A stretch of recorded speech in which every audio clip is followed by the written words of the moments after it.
Oh. Alright, I have to run over and grab Wes real quick. And then I'll be right back. Hey, guys. Hey. Hey, right here. I have to go grab Wes, and then I'll be right back. All right. All right.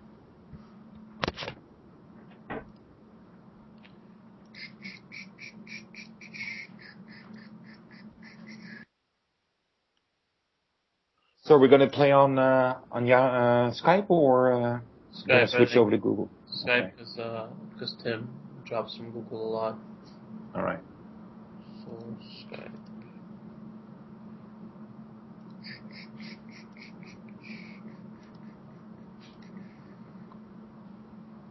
What is your...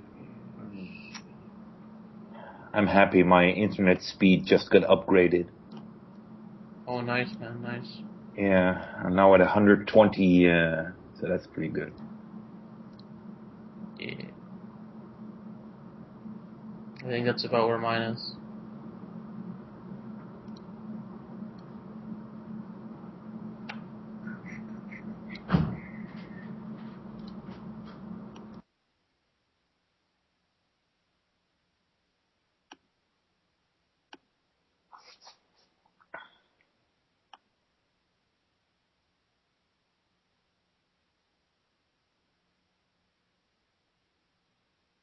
Is Jonas already online? Yeah, he's on Facebook. He's switching over there. All right. There he is.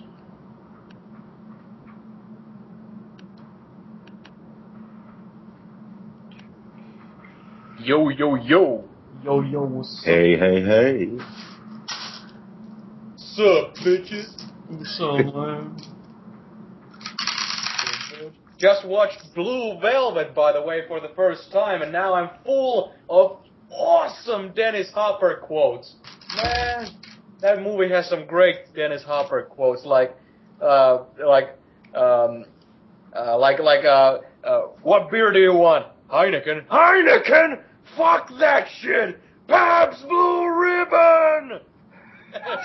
Other stuff like that, when they go to, like, raise their beers, like, here's to your fuck! Stuff like that. Oh, man. Once you get a love letter from me, you're fucked for life! Oh, man. I just want to quote that movie all day. Okay, give me a couple minutes. I'm gonna make myself some tea, and I'll be right back. What is the movie about? I have no idea what it is. It's a movie where a curious young man finds a severed human ear from a ditch, and he takes it to his neighbor, who's a police officer, and the police officer says that this is part of a case, so he can't tell any details about it to him, and he's like, oh well, okay, but the detective's daughter is his friend, and she lets him know that, I heard my dad talk about the case, and he mentioned this and this apartment, and the main character, the guy, becomes very curious, and he starts to investigate the case himself just out of pure curiosity, and there's basically this woman who's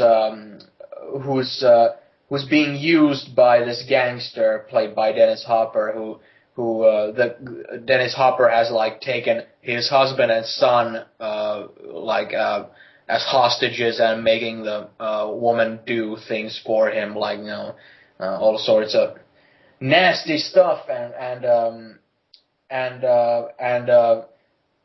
the main character feels like he needs to help the woman, and he gets involved in it once the Dennis Hopper character sees him interacting with the woman and all that sort of stuff. So it's like a crime thriller, but not from a point of view of like a detective, like it most often is with crime thrillers. Like the thing that keeps you like anxious, like, oh, I hope everything goes well, is not derived from, oh, I wonder who the killer is, like it often is, but rather just that you like the character, so you don't want, like, I hope nothing bad happens to them, But at the same time, you want them to go to the dangerous places because they need to do that in order to help the woman and all that, and you feel genuine sympathy for the woman and all that sort of stuff. So it's a great movie. Nice. You downloaded it or watched on Netflix or something? No, I recently got a Blu-ray box of like a David Lynch box, and it was just the next movie in line. Like the first one was Eraserhead. I watched that. And then there was Dune, and I've seen that before. And then there was Blue Velvet. Now, next, there's Wild at Heart, and then Lost Highway. I still need to see those two. Okay, nice. All right, I got Wes. He'll probably go down for a nap here within the next half hour, I think. No worries.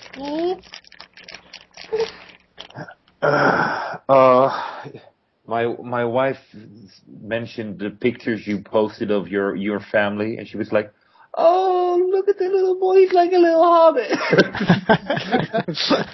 I was like, "Yeah, that's pretty cute." She was like, "No, look at him! They're all dressed up."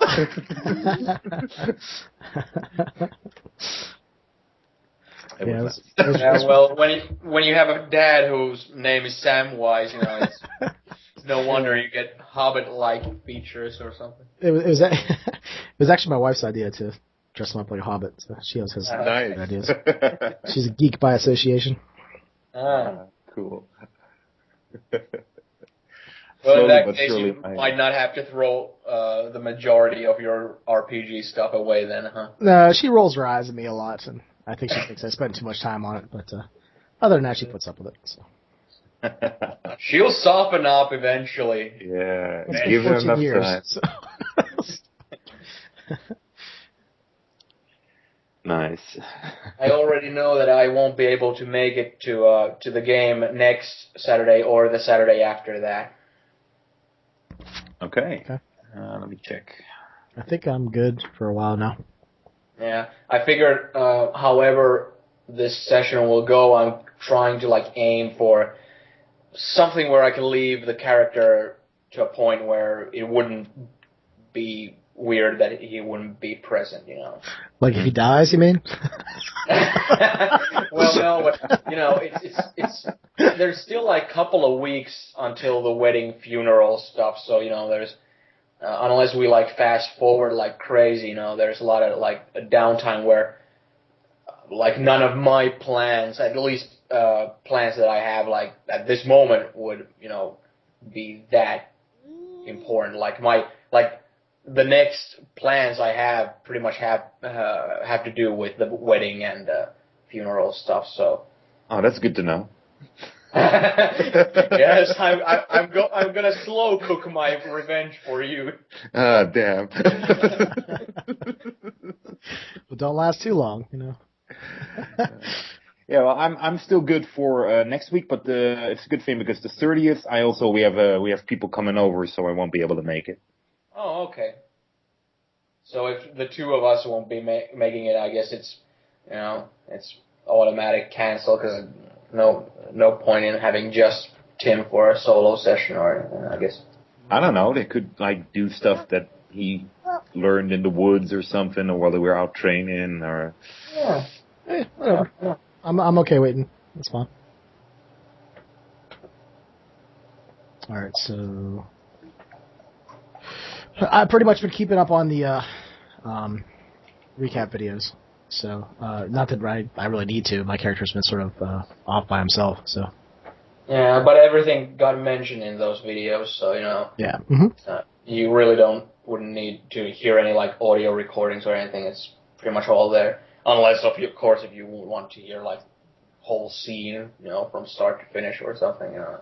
No, that's fine. Yeah. Yeah, I tried to be thorough. Yeah, you definitely were. Thank you for doing this. Kept me in the loop. Yeah. Well, I mean, I always like your recap video, so especially if you're forced to miss it, it's always good to have. Yeah.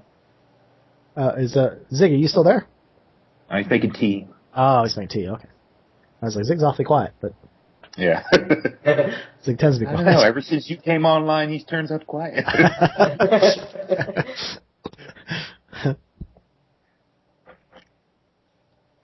So yeah, this is gonna be interesting because I don't know. I'll try not to be. Have I been too chaotic in this game? I don't know. What do you guys think? I've been trying to not be too bad. Like I haven't been disruptive or anything, right? No, not in that way. The only thing I was concerned about was that if you're like burning your candle too quick, like if you're going in like too fast, like if your storyline will like go to its climax while we're still like not even halfway there with ours, you know. And especially if yours will end like badly, it's like. Oh yeah, mine's gonna be a fucking horrible train wreck, I'm sure. Yeah. If you're gonna be like a corpse by the time we're just, getting warmed up, that's the only thing I'm kind of concerned of. Well, there's lots of characters in Westeros. So, yeah. That's true. So if maybe I'll play Alma and I'll be a thorn in Alina's side the rest of the campaign. That would be awesome. You would die, bitch.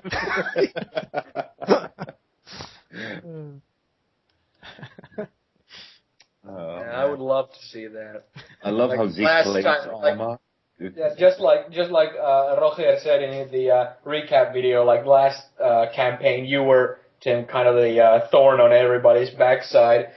So if you would die and play as Alma, it would be fun to see that again, because it would be like a thorn in Roger's character's backside again.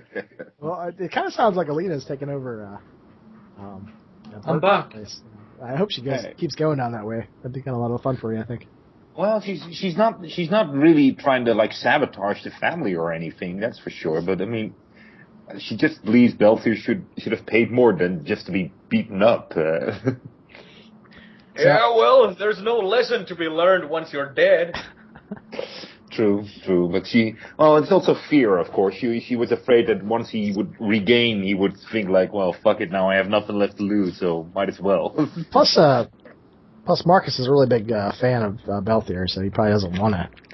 He's a brother. Yeah, it's been like Belfier has been like built up as like the baddest of the Iron Claws. So he was definitely like, especially since I'm like the Lord, I'm not like the on-duty leader of the Iron Claws. He was clearly like somebody who had like authority amongst the Iron Claws. So yeah. I guess at this time it's like at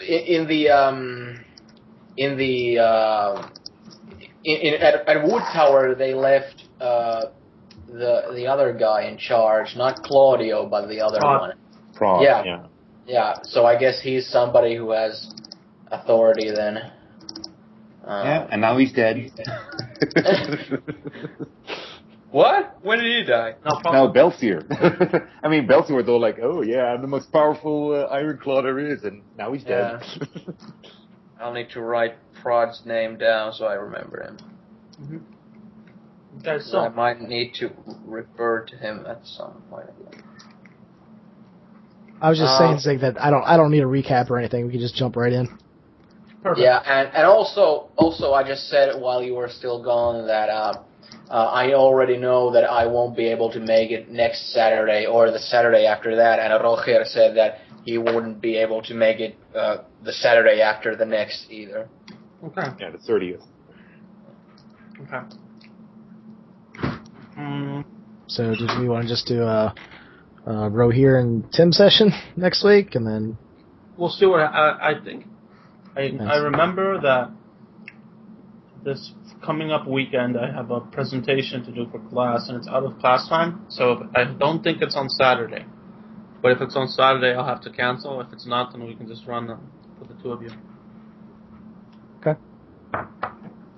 Yeah, I think Zunis. Eunice said that he wants to try to end his character on like something where he's like gone, or like it's not that big a deal if he's not there, something like that. Yeah, and if there's no such like fitting thing, you can always say I'm like training while if you need me, I'll be training anyway. If you go to the bear pit to see if I'm there, I at that time I've already gone to fuck Alyssa or something like that, and once you go there, I've gone back to training or something, whatever. Like do a Benny Hill routine with me. Yeah, you're always in the other door. Between those two. He's an elusive fuck. Okay. So, since we don't need a recap, we have hold on one second. I gotta get some things up. There we go. Brander, you are in the north. You're in a cave. The fire is going. You're freezing though. Your hands are cold. They're black. Near you, in a skin container, slightly bigger than your water satchel, it's down on the stone. This like cold stone. It's the lid of it is removed. Some of the black is like dripping down onto the stone, and you're not only near the fire, but you're also near this faceless skeleton. This faceless body whose armor you have pulled off. And you feel like wetness around the corners of your face. And it's like survival instinct has taken over you, because you're shivering. You're in another man's clothes, and you remember virtually nothing on how to survive. And as you're sitting here in front of the fire, you're watching it, thinking that once this fire is gone, you will freeze to death. You have a vague understanding of where you are. You know you're in the north somewhere of Westeros.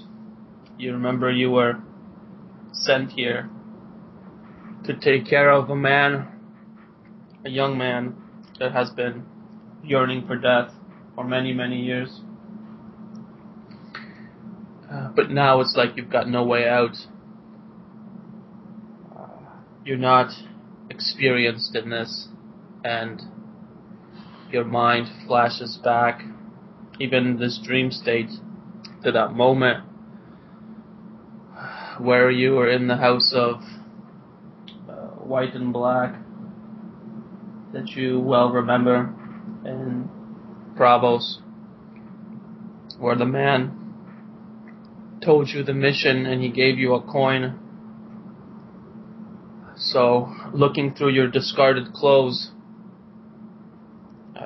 you feel the coldness of them, and you pick up that coin, and as you're holding it,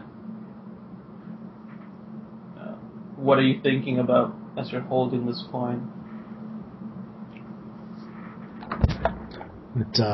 Death seems so near that it is finally my turn to answer the call for death. But yet I don't want to answer. I want to fight. I want to survive.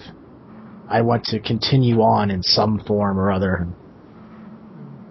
Perfect. So as you're thinking of death and then continuing on, you get these strange glimpses of another man's life. You get a glimpse of banners. The banner displays a bear on a field of green with a fortification behind him. The word Roderick kind of rings in your head. You get quick images of the wall as well as an island. Certain names start to flood into your memory. Marianne, Nathan, things like that. And you can somehow picture images of how these people look and how these names are. This is all coming at you like quickly. And as these images are flooding your mind, you hear at the entrance another sound. Hello? Hello? I am here.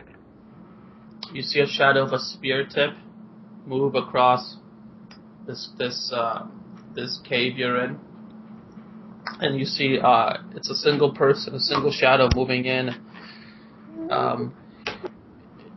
It takes you a few moments before you see the person before you, a fairly young man, dressed in white, holding a spear. His face looks a little surprised, but he approaches you relatively, speedily.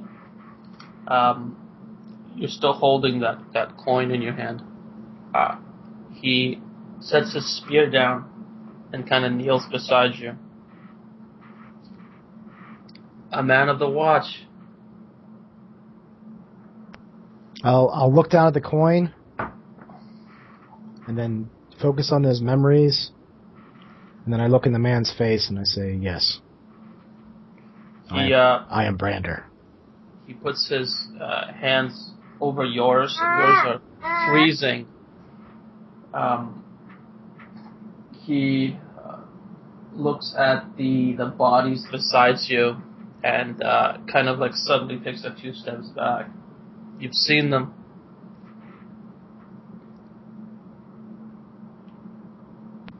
I've seen them. What do you mean?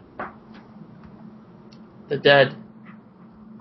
The dead that walk, and he gestures to the decapitated body.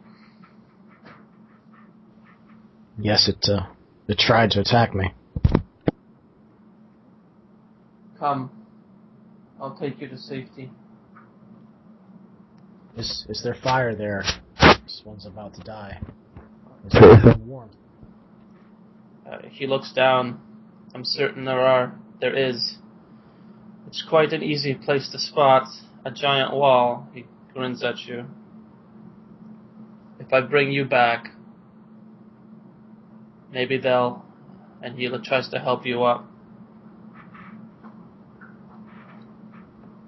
Maybe they'll let me escape what's to come. What is that? Are you one of the wildlings? He nods to you. Take this coin, and I'll hand it over to him. Okay, he's got it. Looks at it oddly. If you reach the south, go to any ship captain and whisper, Valar Morghulis. It'll take you far away. He squints an eye at you, but then he gives you a nod. Puts the coin into his pouch, which you see is fairly thin. He grabs you under your arm now, and he says, if you can move, we should move. The storm has passed hours ago. The sun has risen. My life is in your hands. And I'll die if you don't help me. He helps you out, and as he's leading you out of this frozen terrain, as you're headed towards the wall, this is a few days journey, and he's taking care of you, doing survival things for you. Always looking at you strangely since you managed to get far enough to the north and not able to take care of yourself. He's kind of asking you how you managed to do that and things like that. I'll start to use these memories that I somehow have, even though I don't think there's any way I should have these memories. But my father never taught me these things. He listens to your words, and as you're telling him these things about this new past of yours, you seem to forget certain things from your original life. By the time by basically 2 days, and it's hard for you to distinguish what is lies and what is truth about yourself. You pass 2 corpses of Night's Watch. Their heads are twisted backwards, and they're in the snow. It's like the exact route that you took to get to this spot. Though you recognize the faces of these dead men, you don't remember their names. And this wildling, who has introduced himself as Omsler to you already, glances them over, kind of kneels down, inspects them, and looks up at you. These are your brothers.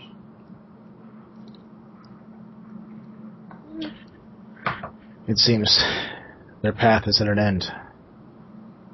Come with me. I'll take you to the wall. He put in a good word for you. He nods to you, but as you're headed towards the wall, he kind of glances back and he says, "If one of those things had killed them, they would have risen already." And he kind of eyes you. But you continue onto the wall, and as you reach the wall, this giant, colossal structure, the gates open to welcome a brother, and as you hear that kind of sound, your eyes flutter awake, and you're laying sideways, and you see Claudio. He looks like he's gargling his mouth with something, and he spits it down. You guys are in a forest. You guys have been doing some survival, type training, doing some guerrilla work. He's basically training you some more. You haven't gotten your claws just yet, but you're neck deep in your training exercises now. As Claudio sees that you're awake, he grins at you. Had a bad dream, huh? It happens. What are we going to learn about today? I think we're just about done learning. I sort of look around. What's the terrain like? What's the surroundings like? You're in a forest. The surroundings it's a little mucky, a little wet. You're probably close to a stream, because you do hear the sound of moving water. You guys have been here in the forest for a few days, just trying to see if you can get by without much food. You've been foraging and all that stuff all for yourselves, and you've also been doing daily climbing trees, dropping, that kind of stuff. He gives you a 10-minute start and then tracks you to where you were, that kind of stuff. So you've been basically doing a lot of survival in the woods type of exercises.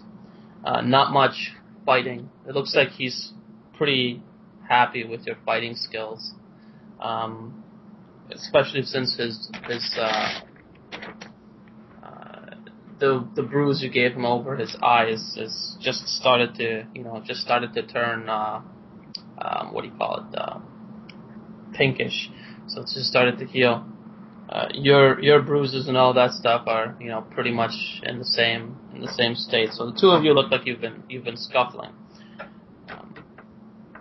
But he glances at you and he says, "We're pretty much done here." I'll sort of focus in on the sound of the stream and start to understand, or maybe understand more, that my mission is finished. I did what I came to do. I killed Brander. That was the voice that was crying out for death. You alright? I don't answer right away. It's almost like I didn't hear him. Brander. Yeah, I actually don't answer that name either at first. And then I'll just look over at him. He's tilted his head a bit, but then he kind of shrugs and turns his back to you and starts to take a leak against one of the trees. So as I was saying, it's time to get back. It's time that your brother gave you the claw. I think you're ready for it. Hell, I would have given you the claw myself days ago. But this is part of tradition. If you were given two paths in the woods, and one was well-trod and familiar to you, and another that was windy and old, but yet you remembered many fond things about that path, which one would you choose? He turns back as he tucks himself in and gives you this like very strange look. What sort of question is that? What's on the other side of the path? What am I getting at? It's just a path in the woods. You don't know the destination of either place. I sort of stand up and I'll just start walking into the woods a little bit, stretching. He's eyeing you, leaning against one of the trees. Are you sure you're all right, buddy? Never mind. Let's go back. All right, let's go. So you guys are on your way back to Bearhold. The journey takes just a couple of hours. So you arrive. What can be passed off as the morning. And as you arrived in the morning, you do notice that there's evidence that there is a group likely to go hunting being made. You'd see banners from House Glover as well, which comes as a surprise to you. You see a few horses. Do you have? You want to make a knowledge or a status check to identify who it is that you might be looking at? Okay, let's see here. Knowledge? Yeah, probably just... I don't think any of my specialties actually help. No, okay. I guess knowledge works. I forgot to get these sixes ready.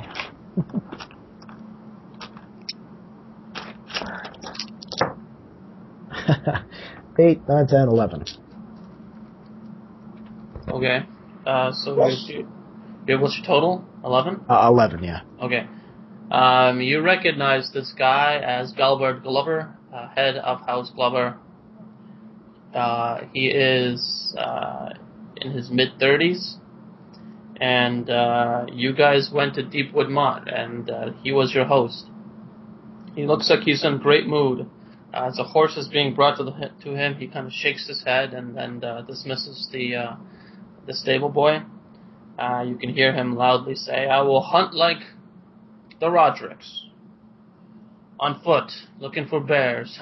He grins out into his entourage, which you see five men dressed similarly to him in nice furs with leather armor beneath and over top, interlaced.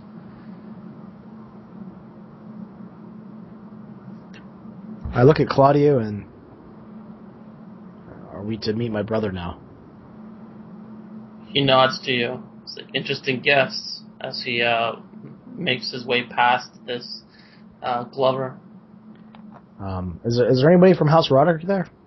It looks like just retainers are there to kind of help the setup. Your brother and sister or anyone else, you don't really notice. I think I'll put my arm out and tap Claudia's shoulder and just wait for a moment. I must greet our guest. he might not take kindly to a bastard and greeting him, but better that than no one. So. Okay, so you make your way in.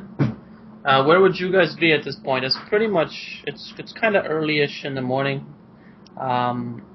You know that Gilbert Glover is you guys would know that the retainers are helping set him up, and you know that Ulmer is also going, as far as I remember last time, and Elena is also going to this hunt. We needed somebody to more or less approve the fact that I'm coming along. Yeah, so you guys can be doing that right now. All right. Yeah, I already told last night that I'm sending Ulmer with her. Okay, so you know that she's going. Yeah. Okay, perfect. So you don't need to approve. So you guys, Ulmer would be passing Brander as Brander's making his way in. Brander, you'd see that Ulmer is dressed to hunt. He's got his leather gear, his furs. Looks like he's got a net as well that's kind of tied around his waist, and he's got like one of those catching sticks with the loop on the front, like a man catcher kind of thing, or like an animal for stray dogs. He's got one of those, and he passes you. He doesn't even nod in your direction. It's like he's ignoring you completely. I think that's going to really anger the person pretending to be Brander. Is anyone looking in our direction at this point? You would be right just inside the hall. So Marcus was in this room, and he'd have a perfect vantage point of you entering. I would be in the main hall. I would be sitting on my throne and wearing a crown upon my troubled brow. I think I'm gonna try to trip Ulmer. Okay. Just he's not even looking at me. I'm just gonna kick him like right in the side of his knee. Okay, so you kick him on the side of his knee. He drops to his knee, turns to look at you. He would lunge at you at this point. So we got a brotherly brawl happening. Is Alina and Marcus, you said, they're in sight too? Sure, why not? That sounds fun. You're both there. You can see this. There's no way I'm breaking up this fight. I'm going to enjoy watching it. Okay, so the two of you are having a brawl. So you'd both be at the same level, basically. He lunged at you from the ground, his leg hurts, but you're on the ground as well. He's got you by the shoulder, let's say, by the shoulders. She's trying to pin you down. So wait, I kicked him, and then he basically pulled me down to the ground? Is that? Yeah, you kicked him. He dropped to a knee, and then sprung up to basically drag you down with him. I'm just going to try to just rip out a chunk of his hair. Okay, so you tug at his hair. He cries out, "Ah!" Gilbert Glover runs into the doorway, kind of staring at what the hell's going on, because he was just outside preparing for the hunt. Welcome to the family. He's eyeing the scene like, what the? Ulmer, as you're pulling at his hair, moves his left hand up towards your face level. Looks like he's trying to thumb towards your eyeball. I think Brander's going to try to chew his finger off. Okay. Oh, nah.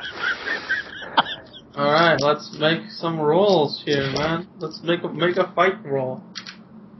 Elena will look at Marcus and say, Marcus, please. I don't break up nobody's fights. I don't want nobody to break up mine either. 11, 12, 13, 14? That's a hit. Oh, fuck. And what is it? I don't know what damage would be. I don't know. It was a peaceful couple of days when Brander was away. Roll your... is it just the athletics or something? I don't remember how that works. I think it's athletics divided... I think it's just 1. Okay. You get strength and whatever. Alright, just roll, and I'll see how much. So wait, I'm rolling athletics, is that? Just roll one die. Oh, okay. Make it each round. Sorry. I got roll two. your one die and your strength, so specialty, and pick choose the best one. Okay, 2 and my strength is 3, so I guess 3. So roll 3 dice, keep 1. Oh, okay.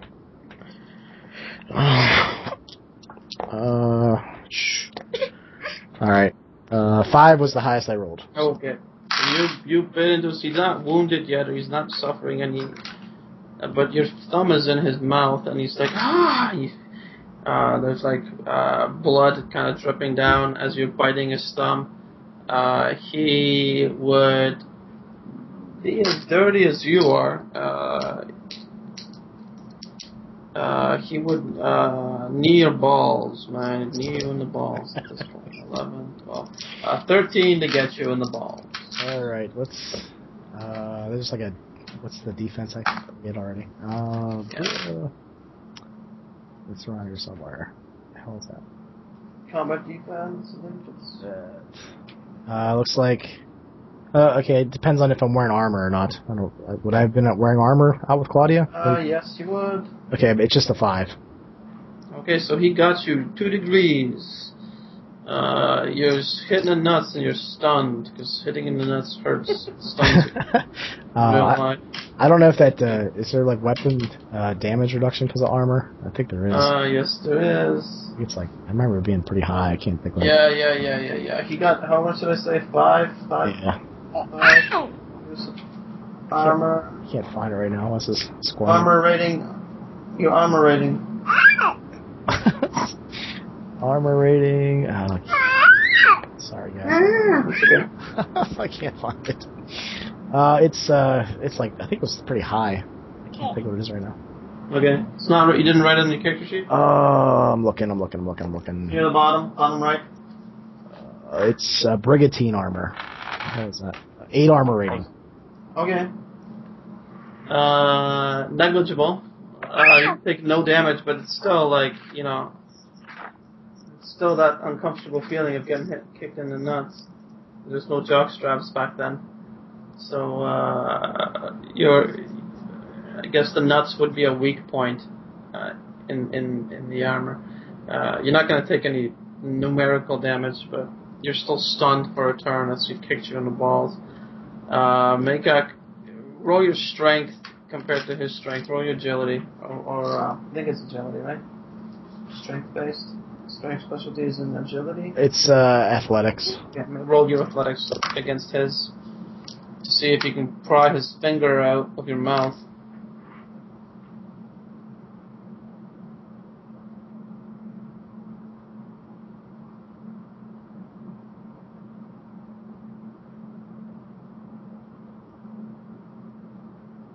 Looks like 10. Okay. He got a 12. So okay. He pulls his thumb free. As you're stunned, he headbutts you. And he succeeds. Oh my goodness. What's 1, 2? Oh my god, man. Your difficulty was to be hit was what? 5? Yeah, it's 5 because of the armor penalty. He got 3 degrees. So on damage, he gives you. Oh my god, dude. Why am I even rolling? I shouldn't be rolling for damage. I'm confusing this game with something else. 6 damage on 3 degrees. We should have given you less damage last time. Yeah, 6 damage on 3 degrees. Does the 8 armor penalty go into that too? Or 8 your head. You're wearing a helmet. Oh, head. No, probably not. So he smacked you with his head against yours, taking you 6 down. 6. And it's your turn now because that stun of getting kicked in the balls is worn off, and it's just your headache is you're feeling like a pulsing sensation in your head. While they're fighting, could I kind of move towards Lord Glover and take him? He's looking at this a bit like, what the hell? He's looking at it like, is this like a thing here? That's how he's looking at it. as I'll try to kind of like lead him out of the hole and leave these two to their brawling. As you're leading him out, he says, "A brother spat." Yes, they've had an argument, and one of the brothers was gone for a while, and they're settling it now, I take it. As you're leading him away, he does kind of glance back. They'll be all right, won't they? Oh, most certainly, yes. The man will need his thumb for a hunt. That he would. So make a just for you to make a roll just to get him out of there. Make a persuasion check. Charming would work. There we go. Do we even need to roll it? I'll roll it just in case.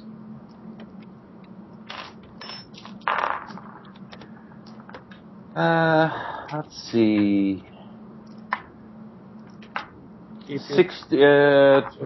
21. Oh shit! How many dice do you roll? 5 plus 2 charm. Keep 5, eh? Yeah, he's persuaded. He leaves the scene back to packing up for the hunt. He looks you over. Are you dressed for the hunt? Yes, I am. Perfect. I have my hair kind of woven inwards and attractive yet practical. Nice. Is your cat with you? Of course. Okay. He kind of glances at the cat a little timidly, because he didn't see the cat during the dance, the feast. So he kind of, will this one be joining us? Yes, I raised him from when he was a kitten, and he looks after me in the forest. He gives you a slow nod, and you can tell that he looks a little unsure about the cat, this being a predator so close to him. But he does give you like a thin smile at the end, as his men have, are bringing him attire. He looks them over, and basically before you, he dismisses one of them to head back towards Deepwood Mott. 2 of them actually, to inform them that he is indeed staying here until the wedding, and that when he sees them next time, they should bring a gift from Deepwood Mott. He kind of like leans into one to whisper something like in particular that he wants them to bring. I'll have one of the servants fetch the special package that I instructed the cook to prepare beforehand. Yeah. So you go to seek out the food. Or you send a servant to seek out the food. No, I send a servant to fetch it. So as the servant leaves, Galbert Glover, you can see, dismisses 2 more of his men. He's only going to take 1 with him for the hunt. So you get the sense that he's pretty comfortable with your house. And the scene goes back to the fight. Brander, it is your turn. Okay, so yeah, this is getting a little bit rougher than I expected. I guess Almer is a little bit more. Yeah, you killed his dad. Yeah. All right, so I think Brander's gonna pull out his flail and attack him. Okay. Oh man! Elevate the stakes. Elevate the stakes. I think I'll just sort of like hiss under my voice. Yeah. You won't be able to ignore this. And drop 2 of these. 10, 16. Oh, by the way, have you remembered, Tim, your berserk ability, like as he's been hitting you? Oh, I think I've been forgetting that the whole time. Okay, this is your free berserk. All right, yeah. So the berserk is to pull out the flail and crack him upside the head. I don't know. All right, so you got how much to hit him? 15? Crap. I believe that's what I said. Yeah, that's 2 degrees. So do your damage and multiply by 2. All right, so what is your damage written on the flail? I think it's athletics plus 3. Athletics plus 3? Athletics plus 3 from strength? So, yeah. So don't roll. What's your athletics? 3 and 3 strength, so 6 times 2. 2, 12. Ouch. He gets smacked. in the head, and you see blood splattering out his ear as he takes he'll take a injury. You have strength 3? Yes, I do. I do now. Oh, man. Okay, it's his turn. He 24-inch pythons, brother. Or was that... No, so that was was your berserk. Sorry, it's your second turn. Go ahead. Do we want to roll to see who goes first? I don't know how that... No, it's your turn, because you berserk, this is your actual attack. Alright, I'm just going to whack at him again. Just, I don't know. I'll just go for one of his knees. Just roll and see what happens. Ooh, not so good. Drop those two. 9, 10, 11, 12, 13. Actually, a little bit more. 13 is still 2 degrees. Alright, so that's another... is that another 12? That is another 12, exactly. So 24. Oh my god, he takes another... You'll need to take a wound this time. Fucking hell. So he takes no damage for that, but you can definitely tell that you've done some serious damage to him. As you hit his knee, he's basically... you hear that like pop or a crunch. You're not sure which one it is. It's his turn now. What did I say he had on? We had a net. He had a hunting man catcher, which is now on the floor. Shit, all he's got is his hands. He's going to wrestle with you for that flail. He lunges out at you, and just to see if he makes his fight check. 8, 9, 11 to see if he hits you. Yeah, my combat defense is 5, but I have that armor that reduces. What the hell is it? 8, I think. Yeah. So hold on. That's damage only. Yeah. That's what I meant. So he got 11 minus 1 because he's got so 10. So that's still 2 degrees. He's not giving you damage. He's just trying to wrestle your weapon away from you. So make a opposed athletics check. Strength specialty would work. Okay, so I'll roll 6 and drop 3. He's got a 14, 13. So he's got a 13. Oh, wow. Okay, I rolled 17. Okay, you still have it. It is your turn.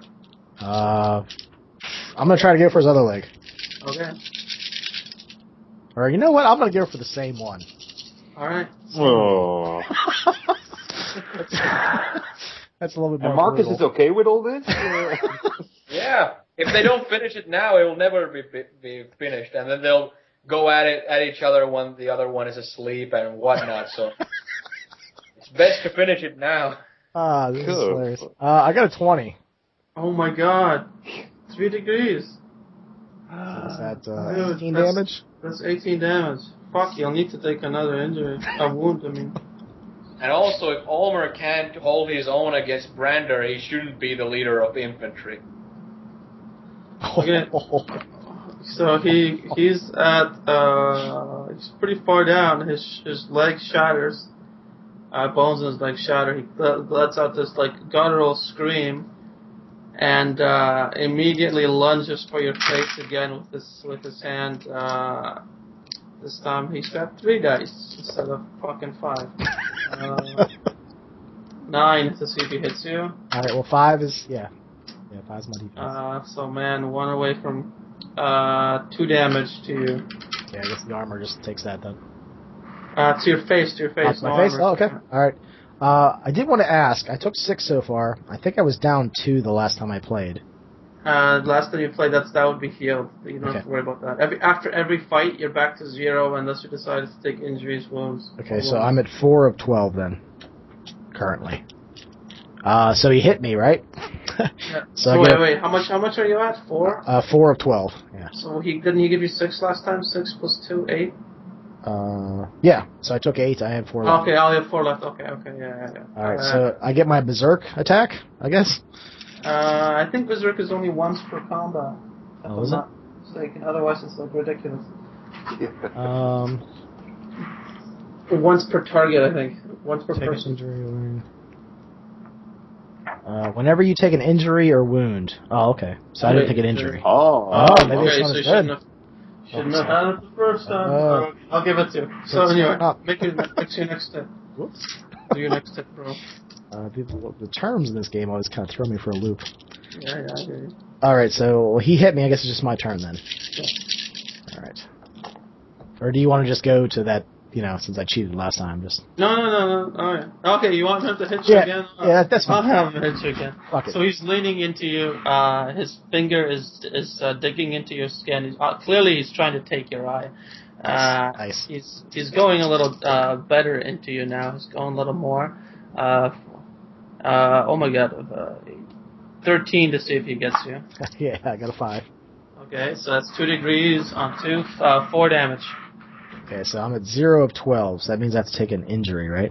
Yes, sir. An injury or a wound. If you take an injury, you subtract your endurance from the damage he gave you. If you take a wound, you take no damage. So was the berserk that every time you get an injury you get the special action, or was it only once per? No, it's every time you take an injury. Yeah, I thought it was just damage. So now you get it. Yeah, now I don't know. Well, she already took it, so. Yeah. Yeah, that's right. Yeah, I cheated the whole campaign so far, so no. It's only been affected like 3 times, so I don't care. I'm gonna take a wound because I want Almer to take out Brander's eye. Okay, he's got your eye, bro. He's pulled. Actually, it's weird because when he throws your eye in the back of your head, he has this like weird look on his face, and then like again anger, as if you saw something. But your eye is poked out, and your vision is now single-eyed, one-eyed. If you take a wound, you have to take a permanent penalty to some stat. Yes, minus 1 die to all your actions. Roll and keep. So you're less effective. It's an injury to a stat, and then wound. Okay, that's cool.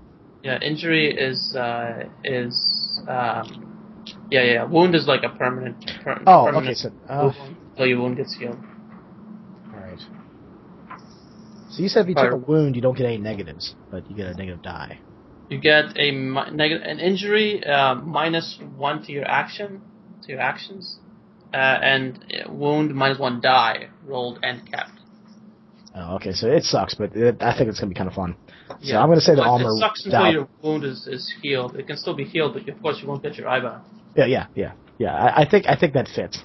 So, Brander's gonna just fall to the ground and hold his eye and start screaming. As you're holding your eye and screaming, you can. Marcus would see Almer is like wincing on the floor because his leg is fucking shattered, and it looks like a snake as he's pulling it behind him to get over top of Brander. As Brander's like, fuck. He's trying to wrestle that mace away from you again. You're both weak-assed, but you've got more strength than him, so why don't you make me a contested athletics roll again? Okay, and if you beat 9, you manage to hold on to your... So I have athletics 3, strength 3, but I have a 1 dice penalty, so is that athletics 2? Yeah. Strength 3? Yeah. Okay, so I'm going to roll 5 and keep 2. And I got 2 6s, so 12. Okay, you managed to hold on. You can backswing and hit him, or... it's whatever you want to do. He's feebly trying to get your mace away as he's dragging himself over top of you. Alright, I think I'm going to stand up and then spit in his eye. Okay. Like holding the mace, like threateningly. Okay.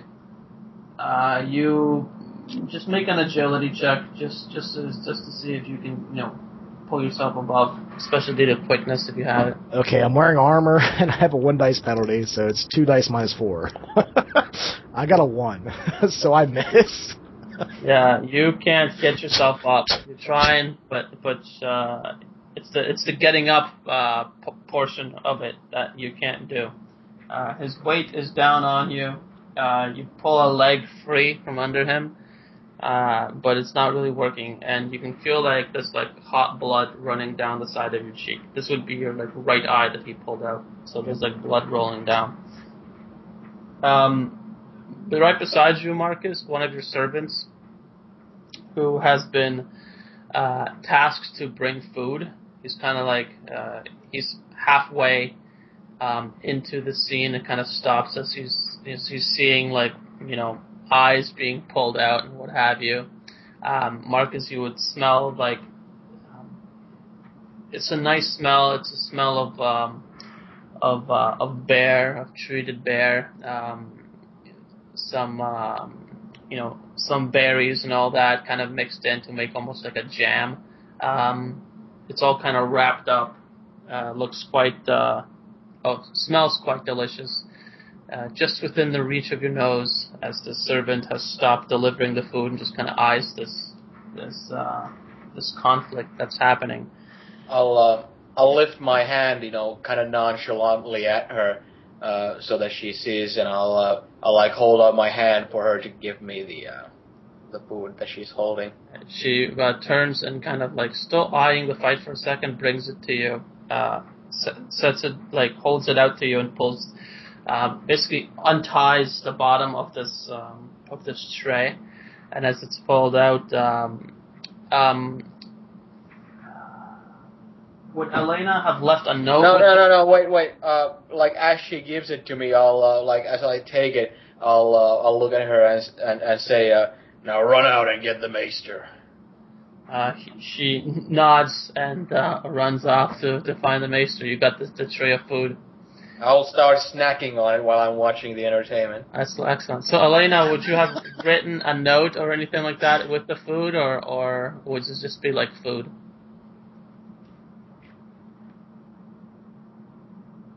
It was the food that she prepared more or less for Lord Glover, that she would hold so she could, like, you know, give him treats and that sort of stuff. Okay. So yeah, Marcus is eating the food. That's just eyeing this. What? No, I was send a messenger to get it for me. Yeah. But on the way to bring it to you, he passed the hall, and Marcus smells the food and gets the food to himself. So Marcus is eating the food. Because you guys are outside, yeah. So Marcus is enjoying the food for Glover, and this servant is running to find. I didn't know. Sorry, bros. Okay, so back in the fight, it's he was pinning you down. You couldn't get up. He digs his forehead, like tries to headbutt your chest. You don't feel anything from it at all. Your armor completely absorbs it. It's your turn. All right. Can I actually use my flail at this point or not? You can, because he was not able to wrest it from your hand. All right. What's that? Does Brender have like a breastplate or something? What does he? He has brigandine armor. He's like a freaking tank. Yeah, the moron headbutts him on the chest. Well, his leg is shattered into like several pieces, probably. So, all right. Not operating under logic. All right, so I have fighting 4, so I'm gonna get down to fighting 3, and I have 2 bonus dice that I'll drop. Okay. All right, drop a 1 and a 3, 9, 10, 11, 12. That's 2 degrees. Yeah, just I'm trying to bash him in the head this time. Okay. Shit. 12 more damage. He would have to take another. Jesus Christ. 6, that would still drop him. Yeah, he'll need to take another wound, because if he takes another injury, that would still be 12. He is 1, 2. Okay, you clock him. He drops right down onto his back. Eyes like glazed, and this sound coming from his head. I yell over to Claudio. Do you have a dagger? Claudio immediately looks over to Marcus. I want to try. At that point, I'll say, "That's quite enough." All right, that chunk of hair that I tried to rip off before, this time I actually do. Yeah. Okay. I'm just gonna rip off instead. I was gonna cut off some of his hair. I'm just gonna rip it off instead. Okay. Oh man. He like right in the front of his head. You know what I mean? Like the or something. He lets out a scream. It could have been louder if he had more strength. It looks like he's he can't really do much. He's a -3 dice, so he's you pull his hair free from his head, lots of blood streaking down the side of his face. It's weird because you stumble a little, your peripheral vision is completely vacant, it's gone, so you have no idea what your brother's doing because you can't see him from that side anymore. It's like your nose provides you with a barrier, so you can't look on the other side. Your eye, you don't know where it is. Maybe it's inside your skull. You got no idea. But Marcus, what are you doing? Looks like the fight's over. I'll stand up and I'll slowly start to walk towards them. Slowly enough where pretty much they'll have the time to get all their composure and all that sort of stuff before I come. So I'm expecting the Maester to run in at any moment. So Maester runs in. Yeah, I'll just look at him and then point with my hand towards Olmer, and I'll just say, look to the infantry commander. The Maester doesn't even respond. He immediately runs over, drops down beside Olmer, and gives you, Brander, a look, a surprised, if not uncertain look as he's looking at you. Clearly he's looking at your wound, your eye, as he's treating Olmer. I'm going to look down at the Maester like he's a stranger. Okay. He... just for a second or something, just why do I care about this man at all? Nice. As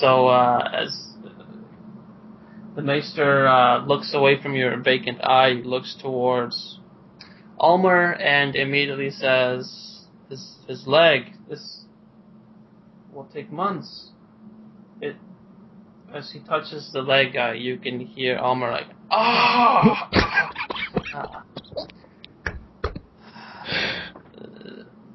The Maester is basically doing whatever he can. He says, I can't reset this. It's crushed. The bones, they're like jelly in my... Brander starts to laugh. And it's kind of a hideous laugh. He's got blood all over his face.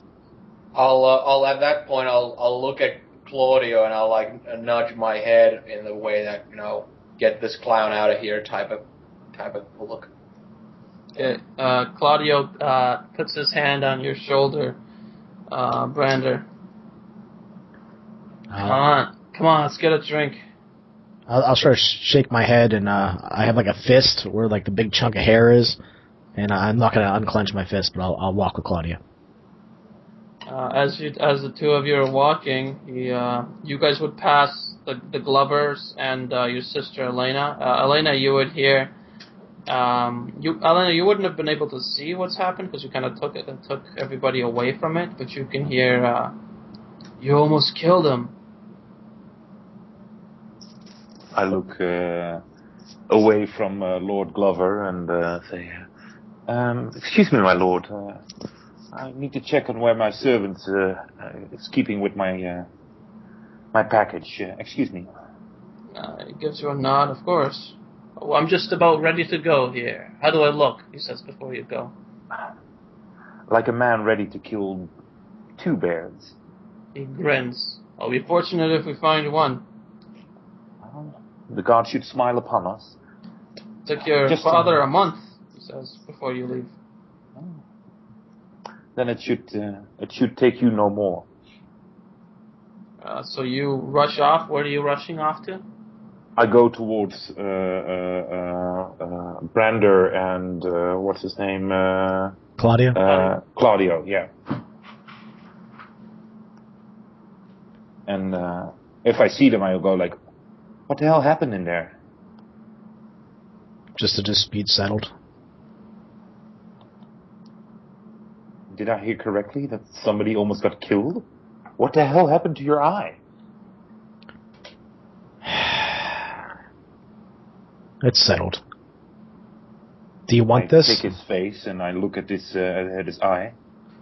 It's vacant. It's not there. It's like a hollow enclosure. You actually don't see the end of it. It's just kind of you look into pitch black. My God, did Olmer do this? Yes, but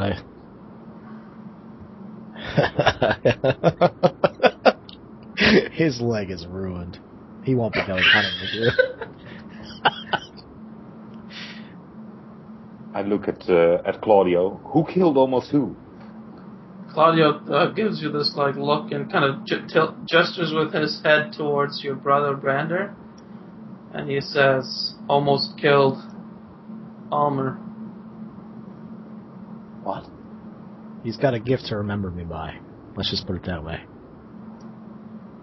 I don't think Almer will ever be able to walk again. He gives you a look and just gives you this very uncertain grin, but you can tell it's forced.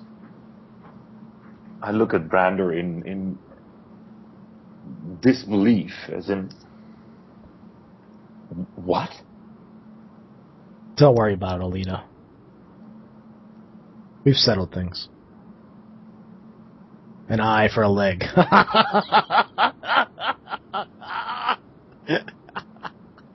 She takes a step back. Claudio like real hard in the shoulder. He almost takes like a big brother, little brother kind of vibe. It's like you're the big brother now that you punched him in the shoulder, and he kind of rubs his shoulder a bit and gives you this like kind of like a smile. Let's drink this out of our memory. Enjoy your hunt, Alina. And I'll start walking off. Then I'll hurry inside. As you're inside, you notice your brother there. You notice that your brother Almer there. He's being, his leg looks like it's no longer like made of bone and meat. It looks like his leg is like a snake. It's broken in multiple parts. It looks hideous. Your brother is basically passed out at this point, and you can see a vial being topped off by the maester. The maester has this like very huge frown. He's like shaking his head. You can almost see that his eyes are a little watery from this. He's got another servant with him. Actually, this is the servant that you sent out to get food. But now this servant is acting like someone that is basically a chair has been brought and kind of laid down, and your brother is being positioned on the chair to basically be picked up and carried out. So you see that kind of scene happening with the servant you sent out to bring food. And as you look further out into the room, you'd also see your brother Marcus enjoying a nice tray of food.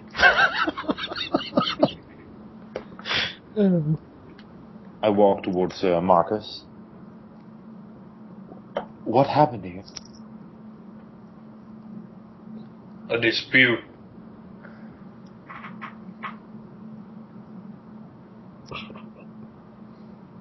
Almer's legs are shattered.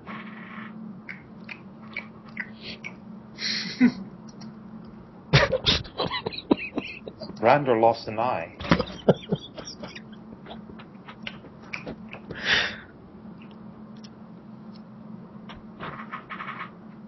What the hell are you eating?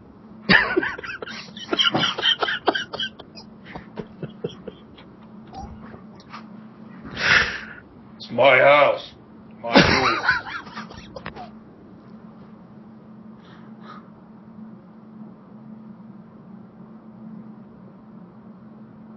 Yes, brother.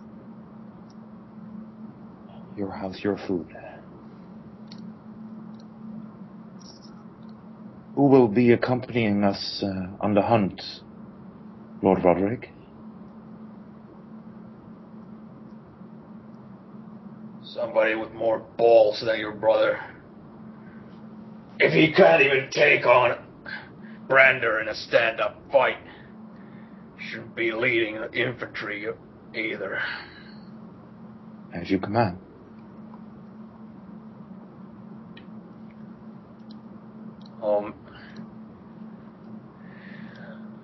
Make no mistake. I haven't forgotten about him standing against me. Make no mistake, I don't forget. And I don't forgive. He got what he got coming. As you say, brother.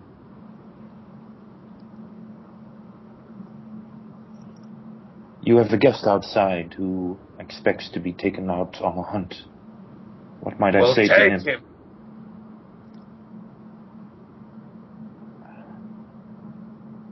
I bow and walk off.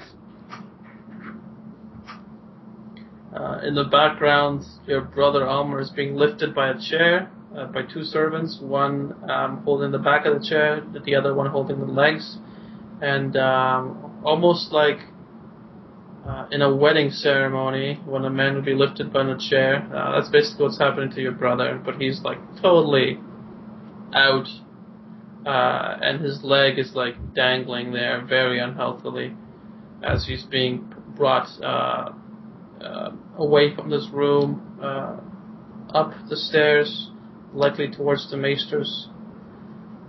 The maester is kind of like shaking his head as the servants are taking him away, looks towards Marcus just as Elena's leaving.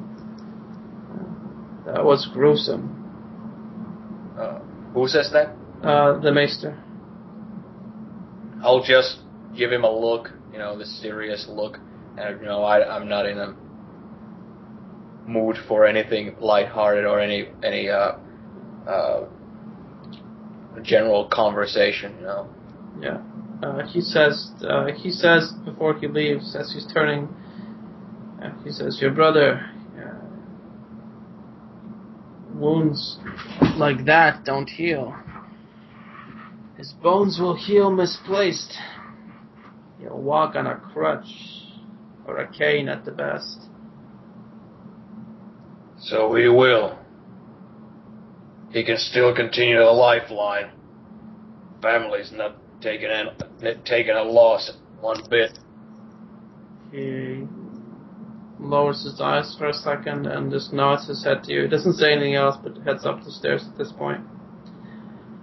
And I guess, Elena, you're back outside with Glover. Yeah. He looks to you. What's your face like? What's your expression? She'll be smiling, but it'll be a mask. And she'll send out, I don't know if he's already there and if he was already coming, but she'll send out for Amsler. Yeah, he arrives. It looks like he's all ready to go. He's got the same kind of attire you guys do, but he's got his wildling kind of clothes as well. He's got more furs on than you guys do.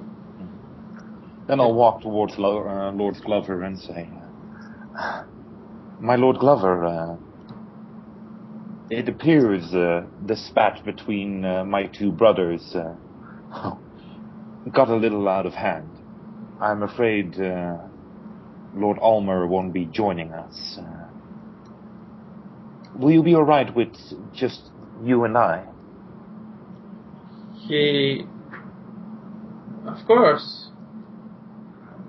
If you think that's not, if you think that's sufficient.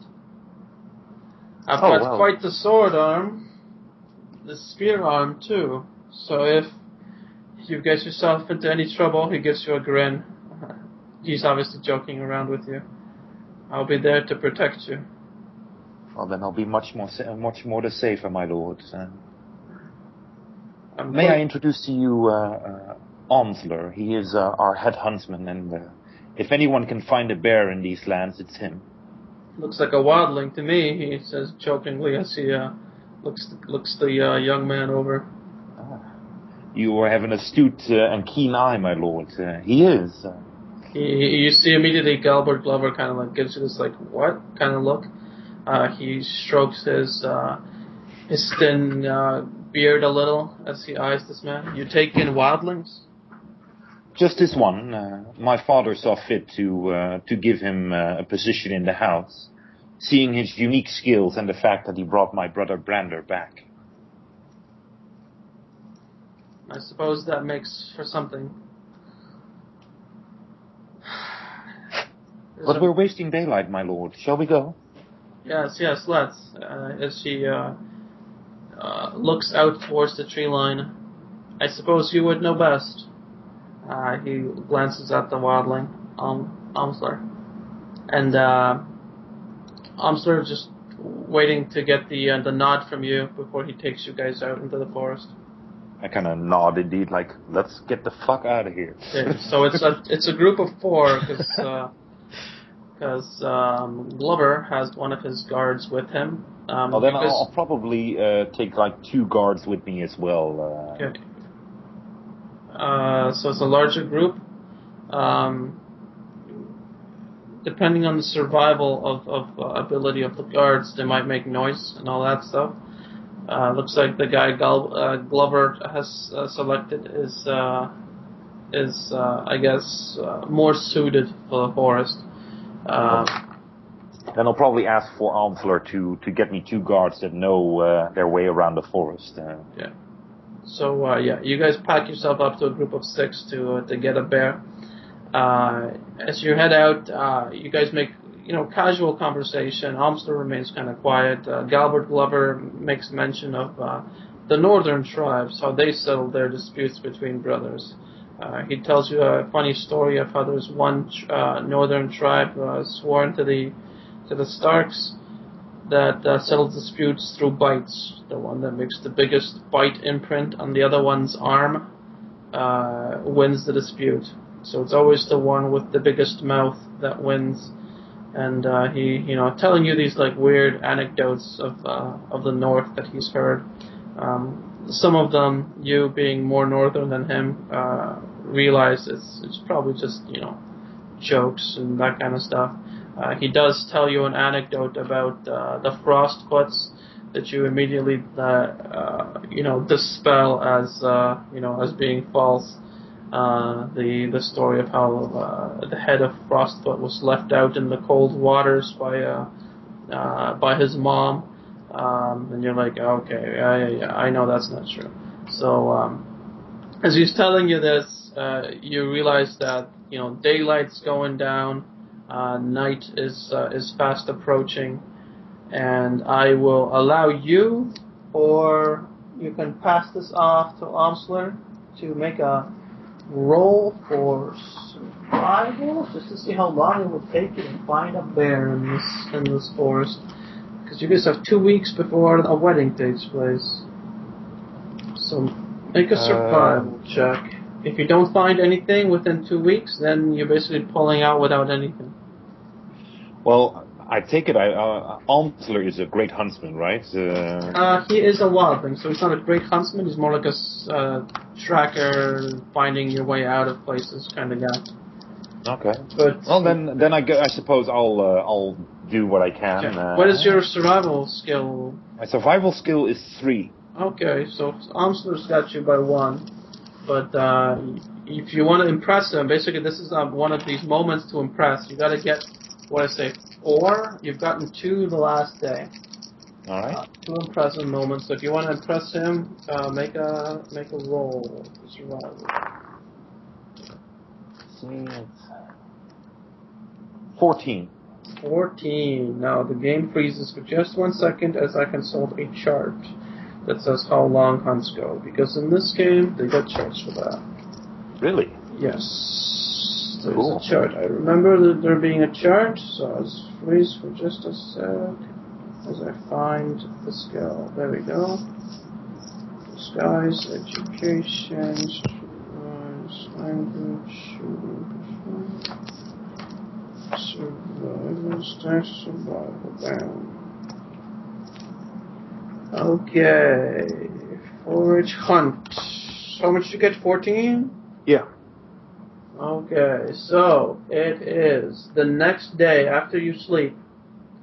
You wake up, you travel for about 2 hours, and you locate bear tracks. And, all right, nice.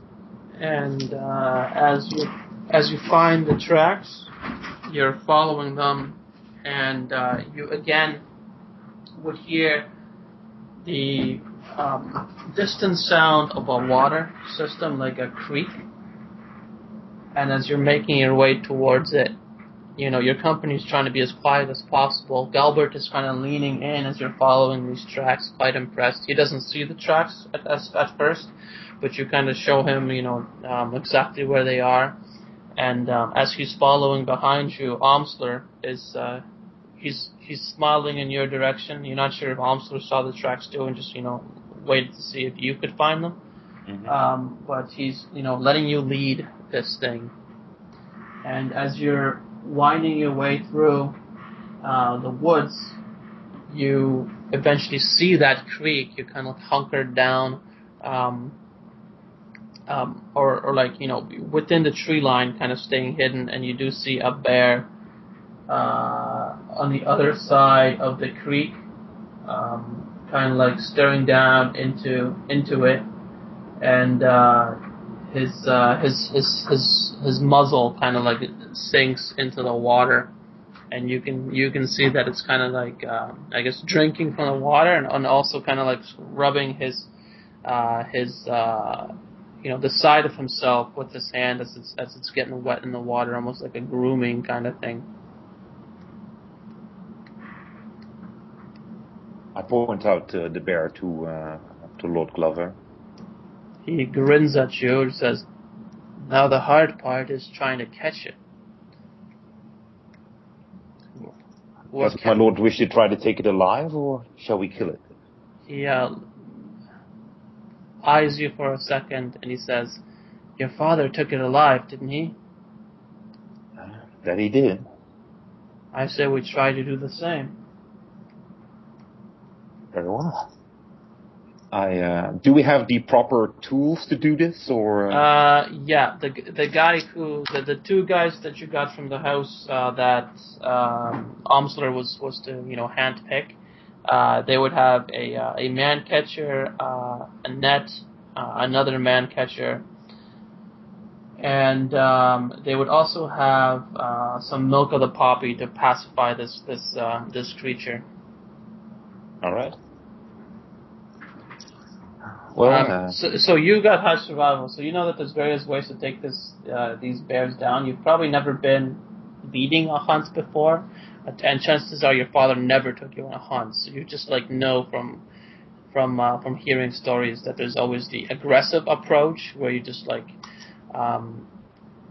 surround it and get these man catchers around the neck and kind of try to drag it down. Power it down. You need someone really strong for that, like Iron Claw. There's also the spike his food kind of approach, because bears tend to forage, and the milk of the poppy might make it weak enough for you guys to snag. Mm-hmm. You guys have ropes to bind it as well. That generally if a cart can be pulled into the forest, a cart is the best way to drag this bear out, because, it's a bear and you need a few people to carry it out. Yeah, exactly. Yeah. So which or you can come up with your own kind of plan on how to handle it. Elena will actually kind of more leave it to Lord Glover, how he prefers to take it. She says that the best way to get it is to spike its food.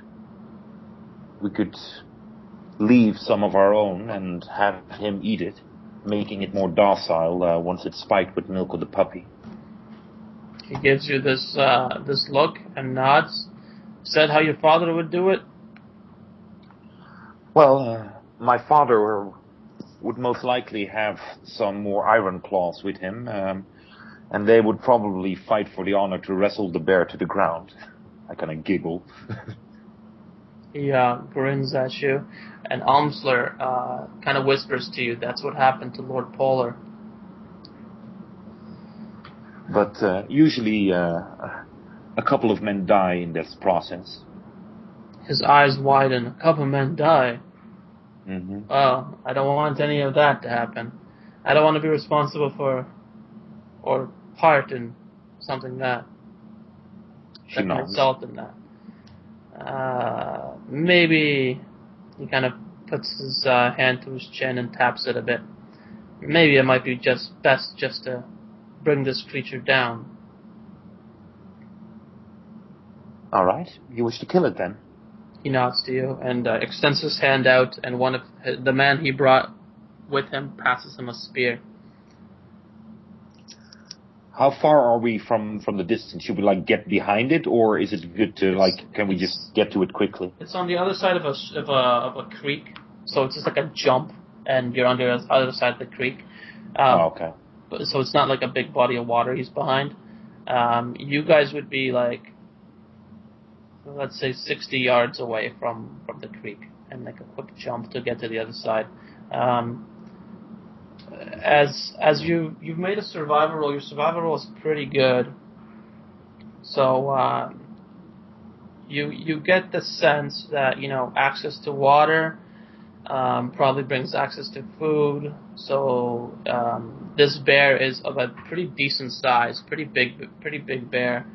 So you're probably thinking that this is his territory, because if it wasn't, why, Yeah.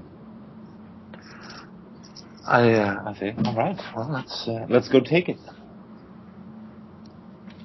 I look at the two men and Amsler. Ready, man. As Amsler kind of puts his hand on your shoulder and he says, "Best to fan out. We don't want to all come at him at once. It might, even though this might be his territory, it probably is. Too many people might frighten him off.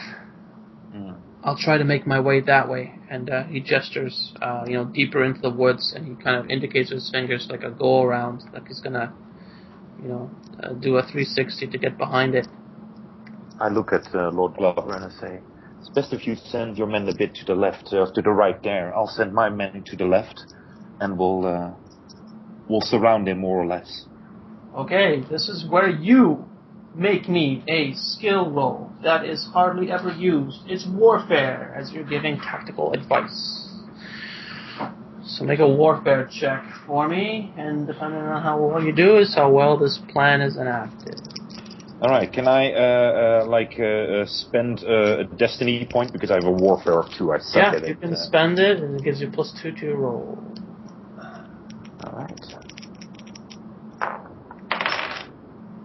There we go. So that's 12. Okay, nice. So 12 is successful. You give advice. The advice is followed. So you got 2 guys going off to one side. You got Amsler already headed off, and you can see that he's basically past the creek, kind of staying low. He didn't jump the creek; he kind of like slid into it and did a bit of a skip before climbing up over the other side. And he slinks into the woods on the opposite end. You kind of the brief moment where you see him do this, you're kind of, surprised at his level of skill in the woods. Can I have I probably wouldn't be carrying it myself, but before the guards left, they probably have some extra spears with them. Oh yeah. Can I have 2 extra spears that I carry them, so Lord Glover can do the first spear throw and kind of draw first blood, and then I'll hand him another one that he can continue his fight. That works good. There's 6 of you here. There'd probably be 10 spears among your entire group. Nice. So I'll have 2, and Lord Glover will have probably at least 1 in his own hands. So. Okay. So as you enact the plan, I'm not going to have you do further rolls because you at least to get to the other side. When you're all in position, the bear shifts and sees the last person jumping the creek, which would be... Who would be the last person jumping the creek? Glover, probably? As you're you're lulling him into the position. This bear kind of looks at Glover, looks at the rest of you, gives you guys this kind of huff as he rises up and gives a dangerous look to all of you. His mouth opens, his maw opens, and you can see perfect kind of nice grinding teeth, his I guess canines are glistening with spit, as this creature is quite imposing to all. I'm gonna make some will rolls for the NPCs. Glover's man is pretty shaken. Glover himself takes a step back, a little unsure, but he is kind of like leveling his spear as if about to throw it. And, I'll be close to Glover, by the way. Yeah, yeah, you're like right beside him. As Glover is about to throw it, the bear drops and basically does like a lunge. He's running against Glover and you. As Glover throws the spear, it lands into the back of the bear, almost like those who fight with bulls. They spear him in the back as the bull runs by, kind of thing. But this creature, this bear, hasn't run by just yet. The spear lunges into his back. It kind of dangles. That's a little like wobble as this bear is still rushing at you as if unflinched, unharmed, unhindered. And as Glover is like standing there like a deer in the headlights for a brief second before he reaches out for another spear. Basically, he's reaching towards you for another spear. Have the spear handy, but I'll be ready to like jump to the side, outside of the way of this creature. And as you pass it to him, you can tell that he's doing a boar tactic. He's putting the butt end of the spear underneath his foot, and he's aiming the spear in the direction of the charging bear, holding it kind of low. You've seen, or if you haven't seen, you've heard of, charging boars impaling themselves on a spear held this way, as this bear is rushing towards Glover. And as you're seeing this bear approach, it's about 6 feet away from you in this charge, away from the spear that's pointed in his direction. You see Almsler, winding in. There's almost like a net of people getting closer and closer and closer to this bear. What do? Do you just watch to see what happens? I'll kind of be to the side of Lord Glover and indeed kind of keep him to it. Do I know if this is a good tactic to use on a bear, or is it? You've never heard of this tactic being used on a bear. You always heard of it being used on a boar. All right. Then I'll kind of keep in contact also with Aegon to have him charge the bear from the side if need be, if things go wrong. Okay. And as the bear closes in, you have like a split second to think. You see the spear break. It's as this bear lifts up just enough to wind his forward paws around the middle of the spear and kind of breaks it with his weight, as the tip of the spear just barely pierces its hide.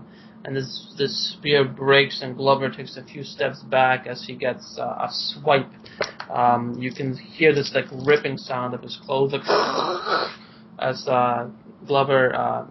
He makes no sound that he's injured, but you can see that the group, everybody is basically moving in, and this bear, as soon as it senses or sees through its peripheral vision that Aegon is there, the scent of another animal brings it again to its rear legs, and it lets out this as Aegon does this lunge against the bear.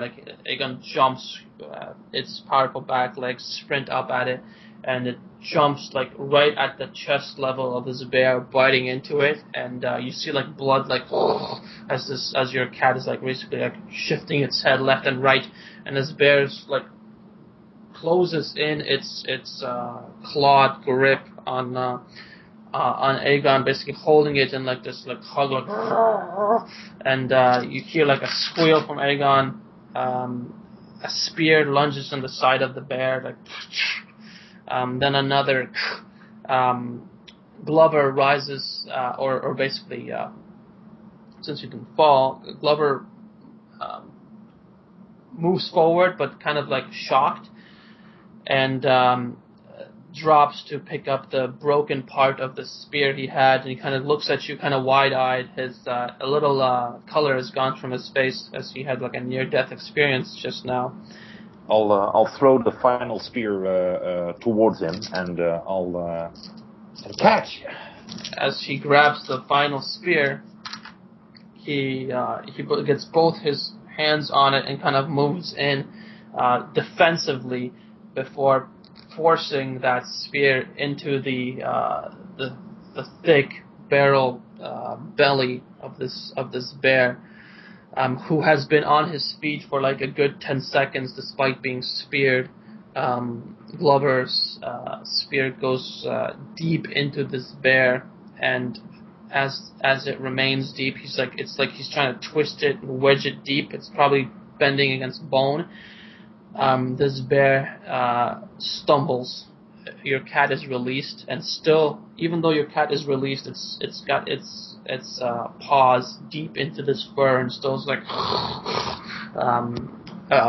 pulling at the fur. And I'll call him back. Aegon, back now! Make a animal handling check, because Aegon's hurt and he's pissed. That's 9.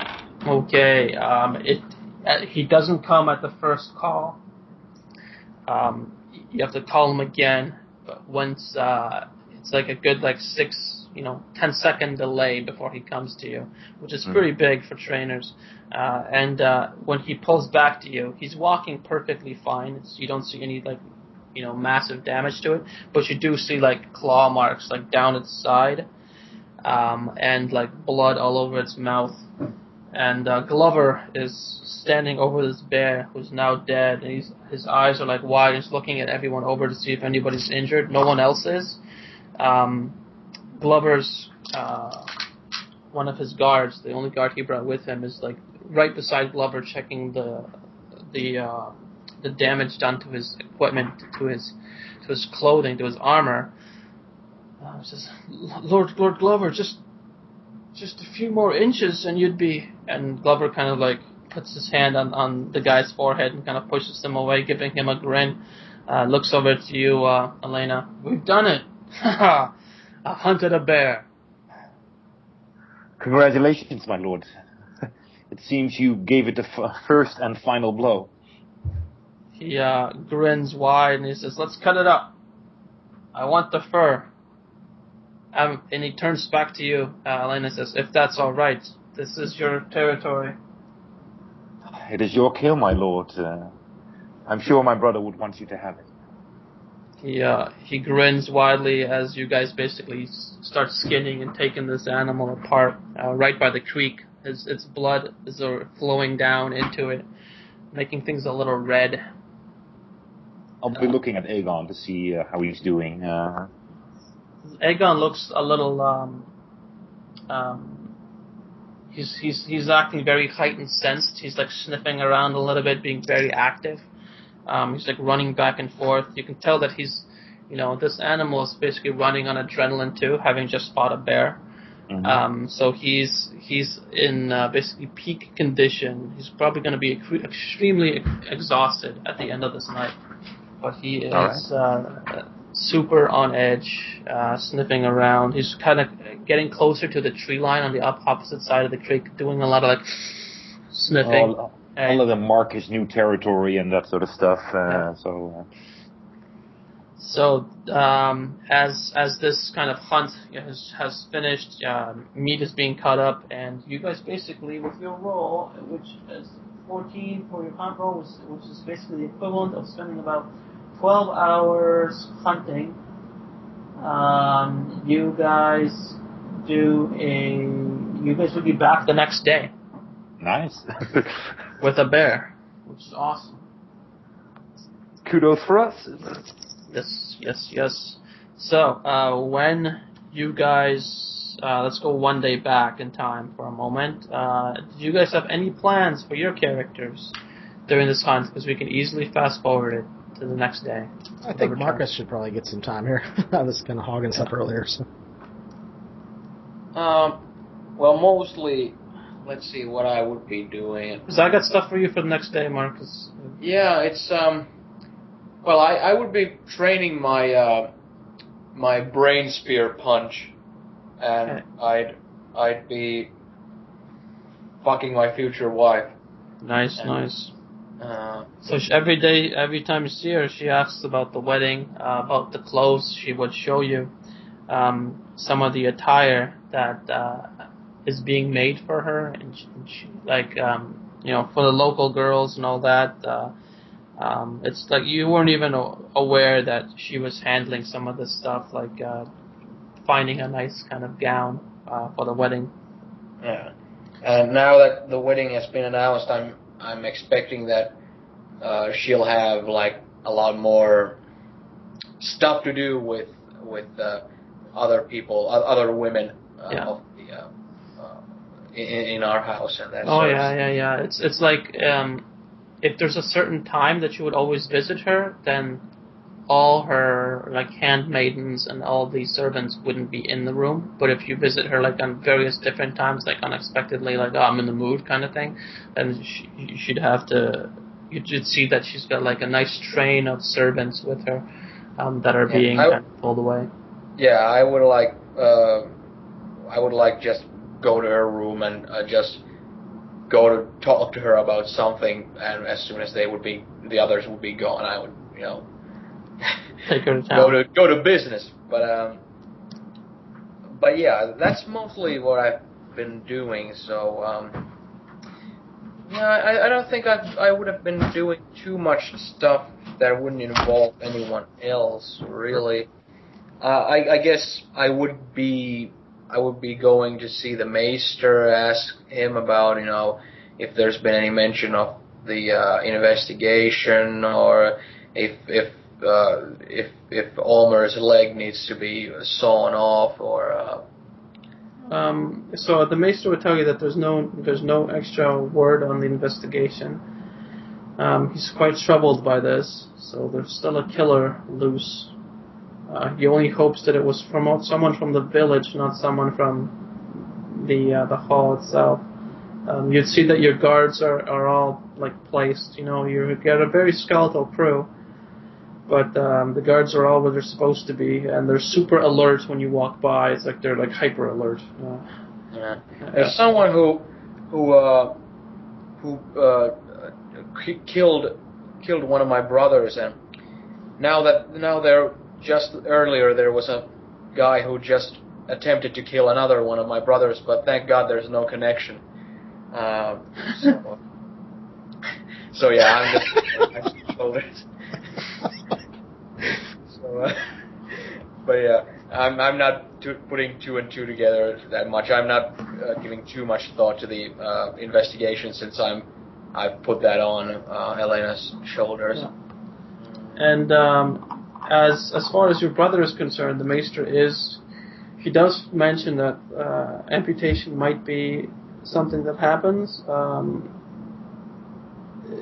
but he didn't see any cuts in the leg, just deep bruising. So infection is unlikely. If amputation occurs, it's just because the leg might be completely useless and a hindrance and shrivel.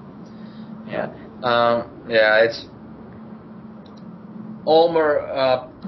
Ulmer planned, taking me on earlier, so I'm not.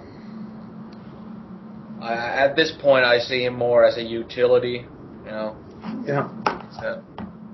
He still has his balls and his cock left, so he's still of use to the family, even though, he's in no position to be in charge of the infantry anymore, really.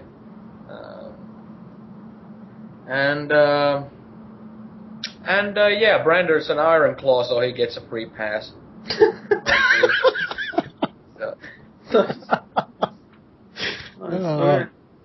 love the way Marcus runs his house. It's really... I'm fucking really worse than shitty father, at this, man. but that's just because I'm... I love the mental image of watching you eating, like, plopping grapes into your mouth as your brother's legs getting, like, destroyed. That was cracking me up. I had to mute it because I was laughing so hard. It was like, they can't even hear what they're saying. Yeah. Okay. Okay, yeah, that's basically what I've been up to during the time that Elena was. Brander, where do you fall asleep today? I think I was probably going to try to hang out more with the Iron Claws. Just, would I have found out about Beltier's death? Yes. You and Claudio both would have found out about it. My character's sort of been aimless. Yeah. Not really knowing he's just been really violent to, like, everybody he bumps into. He doesn't have a purpose, and he's looking for things, and he's thinking, should I go back south? Should I, what the hell am I doing here? And whenever Brander hears that Belthier has died, he thinks he has a reason to live. He wants to try to lead the Iron Claws. Okay. Nice. Okay, so next day comes. Oh, sorry. Where did you fall asleep again? In your chamber, or in the bar and tavern? Maybe I'll try to stay at one of the Iron Claws' residences, just to try to get in with him a little bit or something. Okay, so you like the barracks? Belthier's house. Belthier's house? Belthier's house. Yeah. Up in his house. Fucking claim it, man. Yeah, Piss sure. all over it, and then it's yours. I'll piss on the outside of it and claim it as mine. Yeah, I think I left the door open when I dragged his naked ass out of there. There you go. Yes, you stay in Belthier's house. Yeah, screw it. Alright, you hang out with the Belthier. Perfect. So, next day you would wake up to a knock on the door. Belthier. I'll get up, probably like half naked, but I'll answer the door. How much did you have to drink the night before? Oh, probably a ton. Okay, so it's a little later on in the day for you. You see an Iron Claw looking out at you. And my wound was never healed or tended to. So. It looks to you like the Iron Claws have returned. Okay. This guy right here is Prod. He's squinting an eye in your direction. What do you mean about that, huh? I'll just sort of look at him with my, like, bloody eye face. He grins slightly and he says, what's Belthier taking to fucking dudes? Fucking men, I should say. Alright, looks you over. I'm gonna punch him in the face. Is this how every single character interaction with you is gonna go? Hey, Brander, you have the time? I'll punch you in the face. Alright. You punch him. You think, how hard of a punch are you giving him? As hard as my drunk ass, through a hangover can punch him, I don't know. Alright, as you're going through a hangover, you punch him, you're kind of sluggish. As you throw your punch, he kind of weaves his head to the left, showing that true Iron Claw training. Belthier's dead, you asshole! He grabs you by the wrist and pushes you against the door frame. What do you mean he's dead? I heard last night he died. So, I don't even know how. He lets go of you. He takes a few steps into the room. You see behind him is like 3 other Iron Claws. They're all kind of eyeing the inside of the place. How'd he die? Claudio, you around? Claudio. I don't even know if he's here. Claudio's not here. He's probably in the tavern, pissed drunk, falling asleep. Let's go find Claudio. And I'll just sort of just start walking towards. Put some clothes on. Oh. I'll just put on the bear, like the hide of the bear that I killed. Yeah. I'm not gonna worry about clothing or armor or anything. He's watching you do that. He looks. That grin he had at first is like completely gone. He's like stone faced, and you know that of all the Iron Claw, this guy is Pod Stonemore is the most calculated. You know that he actually killed his own wife.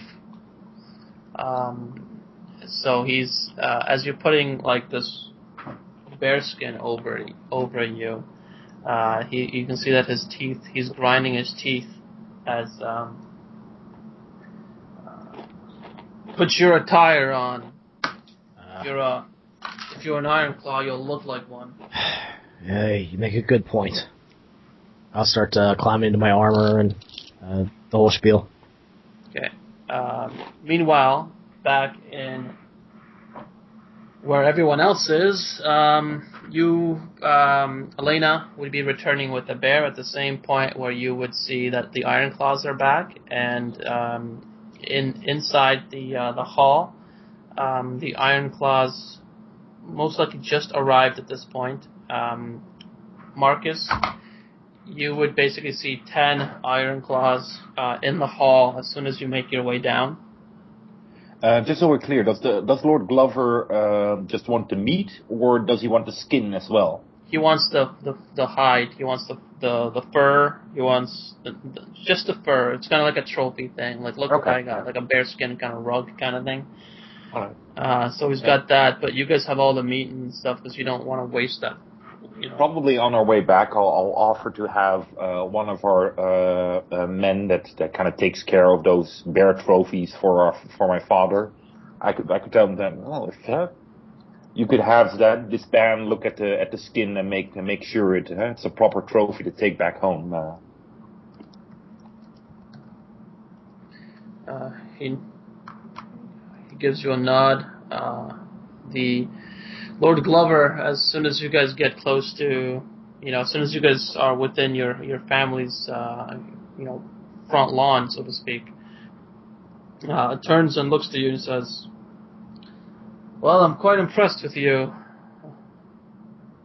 You've shown me around. You've been hospitable, charming, and I've done something very few have. Hunted a bear on Bear Island." I'm glad you're enjoying yourself, my lord. I am quite satisfied, and in only 2 days for the hunt, I don't want to use the word defeated, but I've bested your father. Well, I guess the gods smiled upon us. Yes, the old gods. He pats the what do you call it? Bundled up bear fur that's being carried by his servant. I'm here for another 3 weeks, I'd imagine. I hope that the days continue to be as entertaining and the company is charming. I smile and kind of nod and kind of tilt a bit to the side, like graciously accepting this compliment. I'll do whatever I can to make sure that happens, my lord. And as you guys are having like small talk, servants in the background are coming with like water and just like a welcome group to pick up the fur and basically grab at some of the meat you don't want to give to Glover to bring it to the kitchens. It's basically like you had your getting stuff ready scene. Now this is like the put stuff back where it belongs kind of area of time. But inside the hall, you two would notice this because this is happening kind of just outside the front entrance. The disembarking kind of scene is happening just outside the front entrance. So if you just look inside, and all around you, you kind of see that the Iron Claw are back. They're not as rowdy as you saw them in Wood Tower at all. They seem to be more like clustered and closer to each other. A group of the group that you saw kill Sim is inside the hall waiting for your brother. And actually, let's say your brother's already there, because Marcus, you're gonna be in the hall, I'd imagine. Yeah, I just when I arrive there and I see the Iron Claws, I'll just I'll like throw my arms out into the air, and I'll have this even though I'll have my brow will be like menacing as always, I will still have a smile on my face, and as I have my arms on the side in the air, I'll like yell out, "Brothers, welcome home! Quickly, servants, meat, ale, and food for my brothers." Servants run off to grab everything that you asked for. Ale comes quick. The Iron Claw are they give you like a they raise their hands. I'll like walk down in between all of them, and I'll give them like hard smacks on the shoulders while I shake their hands, and it'll be like real almost like a presidential a candidate like this shaking everybody's hand and smiling and being really overly complimentary and friendly with them, like real like I should be with my real family members, but these are my real brothers, I'll be shaking everybody's hand and be like, "Oh, welcome back! Oh, finally! This place doesn't look the same without you." Yeah, you get the same amount of respect back. They're like, they're grabbing your hand. They're bringing you in for like a manly hug. At first there was only 10 of them in here. As your like shake hands, hug fest, happy to see you. Continues, like more and more start pouring in. It's like you're starting to shake the hands of like into the dozens as these guys are pouring in and food and drink, and another set of tables is being brought in. You get this impromptu kind of celebration happening as they're drinking. How early is it? It is like 10 a.m.-ish. Okay. I'll also, do we have anybody who plays, like, music when we're having, like, dinner or something? Certainly. Like that? Yeah, you Yeah, I'll if I see any of those people there, I'll, like, snap my fingers as a cue to them, like, and to make them also, like, be festive, Nice. So they're being festive. And spirits are high. Doesn't take long for you to identify, like, the local wenches in there, dancing around, being groped. As you're eyeing the place, though, there are certain Iron Claws that you don't see present. Prod is among them. So the scene shifts back to Prod and Claudio and your brother Brander among them. So the scene shifts to Brander being all clothed and headed towards the tavern. And as Prod kind of like opens the door fiercely, you guys see that Claudio's the only person in this tavern besides the tavern keeper, who's eyeing him kind of like cautiously. And Prod says, "Claudio." The guy turns around, looks at Prod. His legs are kind of like widened on this stool. As he gets up, "Prod, brother!" extends his arms out. Prod kind of, without cheer, doesn't extend his arms back, but kind of like steps into the hug and gives him like a few pats on the back before he turns towards you, Brander. So he says, "So what happened to our friend Belthier?"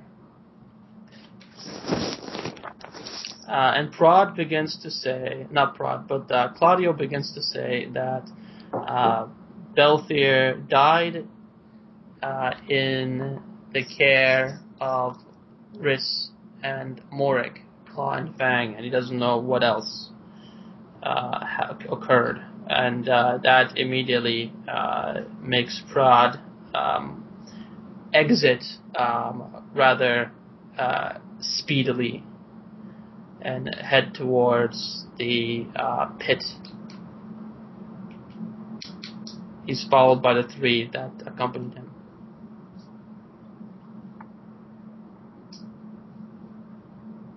Claudio looks at you, Brander, a little surprised. Let's go. I'll grab him by the back of the scruff of the neck and just let's go. Let's see what these guys are up to. He kind of he follows you. Claudio's he looks more drunk than you did.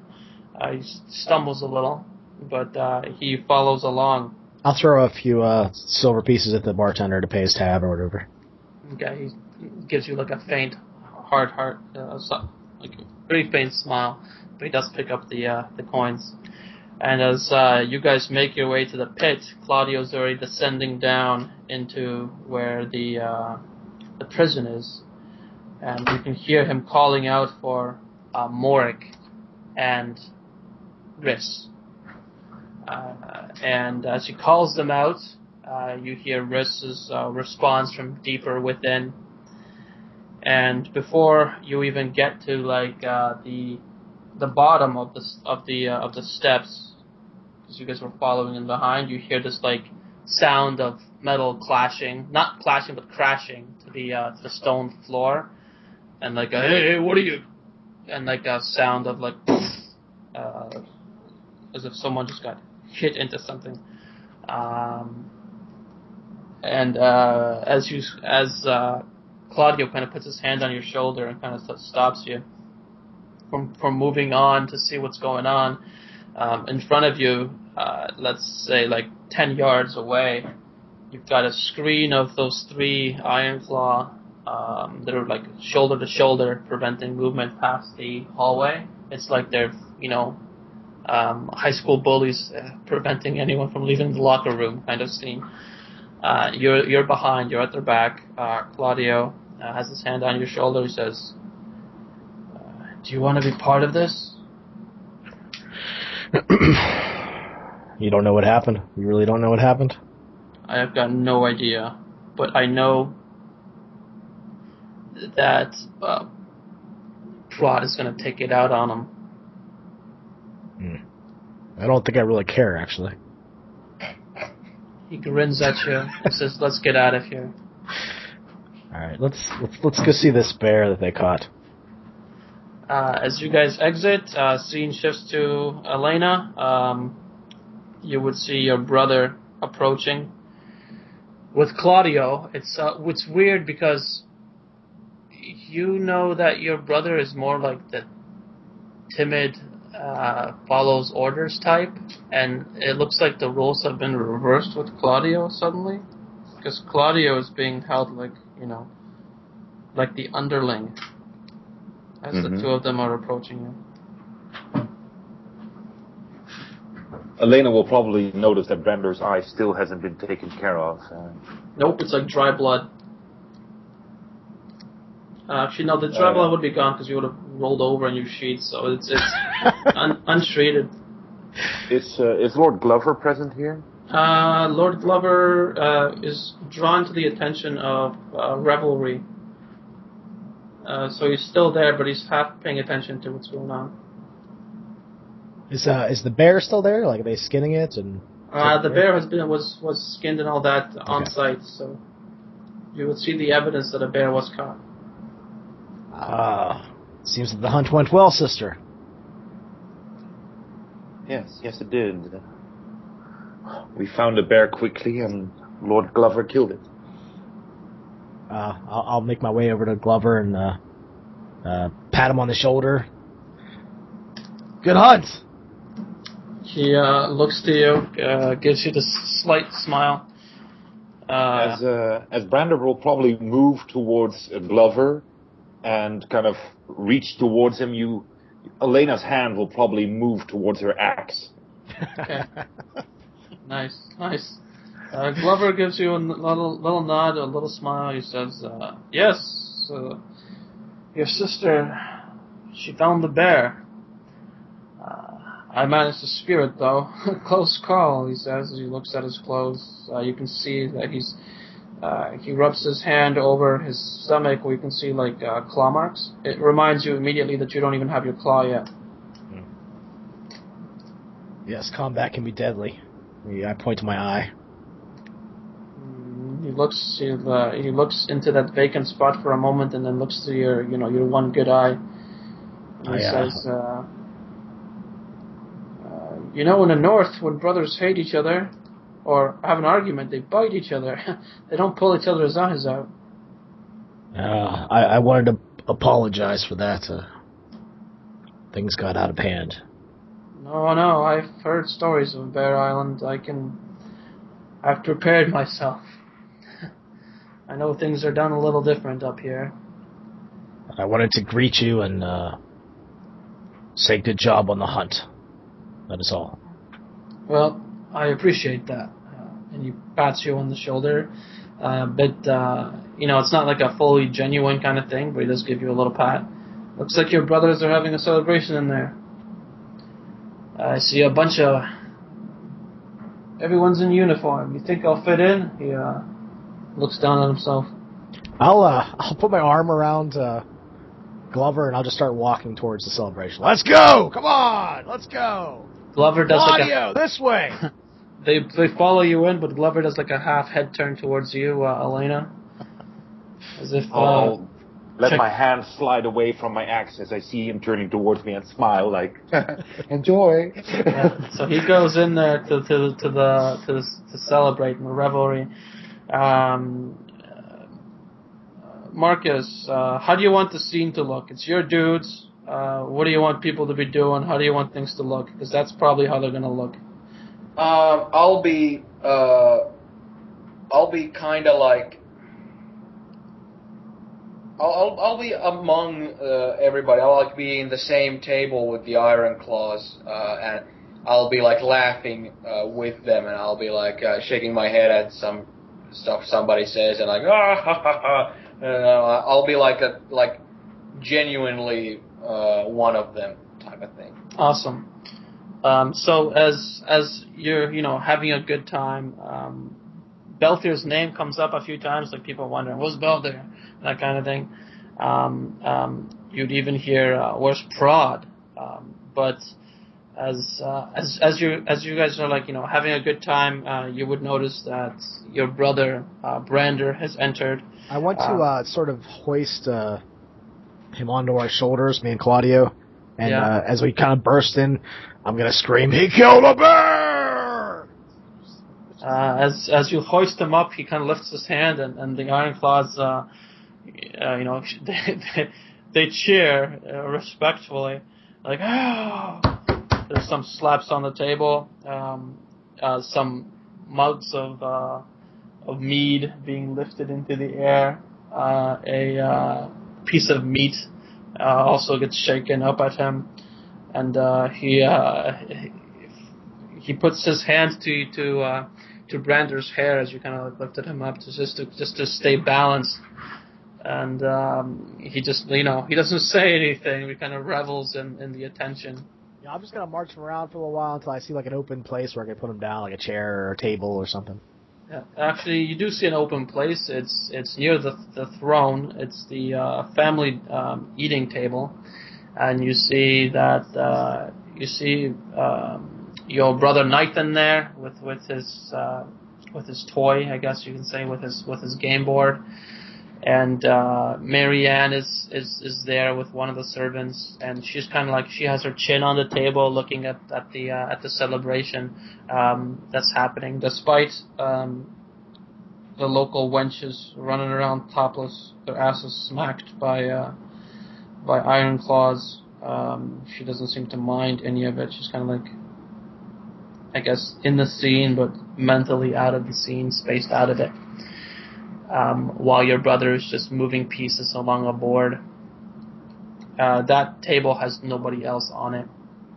So it's up to you whether you want to place him within the celebration or on like on the kiddie table, I guess. I'm gonna maybe I'll just I'll climb onto one of the tables and like I just do a lot of yelling and screaming and just like set him down, and I don't know. Yeah, make a persuasion check, because that sounds like you're doing God, yeah. persuading stuff. I'm terrible at that. That's all good. 1 dice, and does my eye have a penalty? Persuasion or cunning, because it might be taken either way. Cunning is better. Does my eye penalty go into that? No, actually, yeah. No, because you're among Ironclaw. They don't give a shit if you're missing an axe. Okay. Wow, I got 14. 14, okay. So you're getting plenty of attention. There's plenty of cheer being thrown in your direction. I'd say something like, "He's no Ironclaw, but he killed one of ours!" Ah! Just like just act like a bear, knocking over drinks, and just being an ass, basically. Yeah, you're being an ass among asses. So as you knock the drinks over, you would hear like some of the Ironclaws be like, "Where are your claws?" I'll look over my brother. Yeah, where are my claws? And I'll climb down off the table. Oop.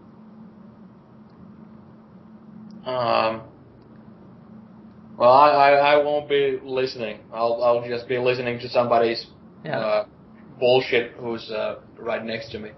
So the guy is telling you how he took three other women from Wood Tower. He's like, yeah, I had one over top of the other, and on top of her was another one. And he's like telling you how he went to town, and so you're kind of like entrenched in this conversation as your brother's approaching you from your flank, I guess, because you're approaching your brother. You said, right? Yeah, I guess I'd probably be sort of like dragging Glover with me. Like, come on, go see my brother. So Glover's got like some ale in hand, and he's following you. He killed a bear, brother. I'll turn my head and I'll get up from my chair. Is that right? This quick? Well, your sister led me right to it. It's like she has a sense for these things. I'll just let out a chuckle. You hear some of the Ironclaws nearby kind of like, ugh, laugh at the word like sister a bit. I'll just be drinking as I'm standing there nodding my head. He glances back at you. So, this is some celebration. This is how the wedding's going to be too. It's completely different from when I came and you threw a feast for me. This is more.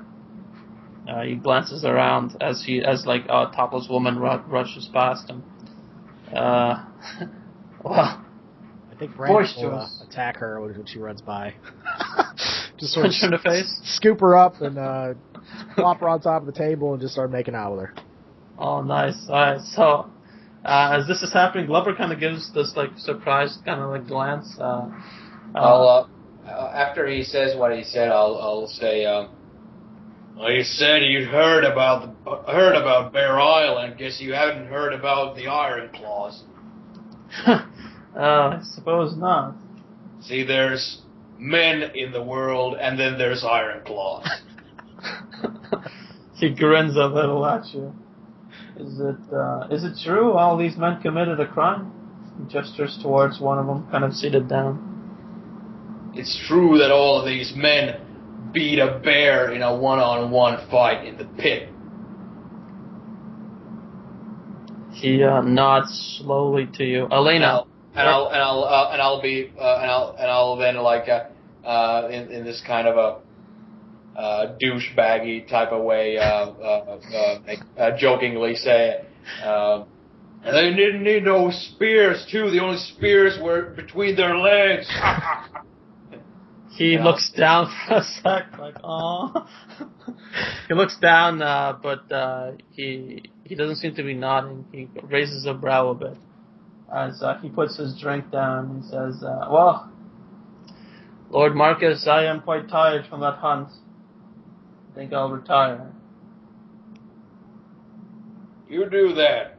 I'll just turn around and go back to sitting. I don't go back to sitting on the chair. I'll walk around to another table to speak to another Ironclaw about something else. So I'm widely communicating with all of them.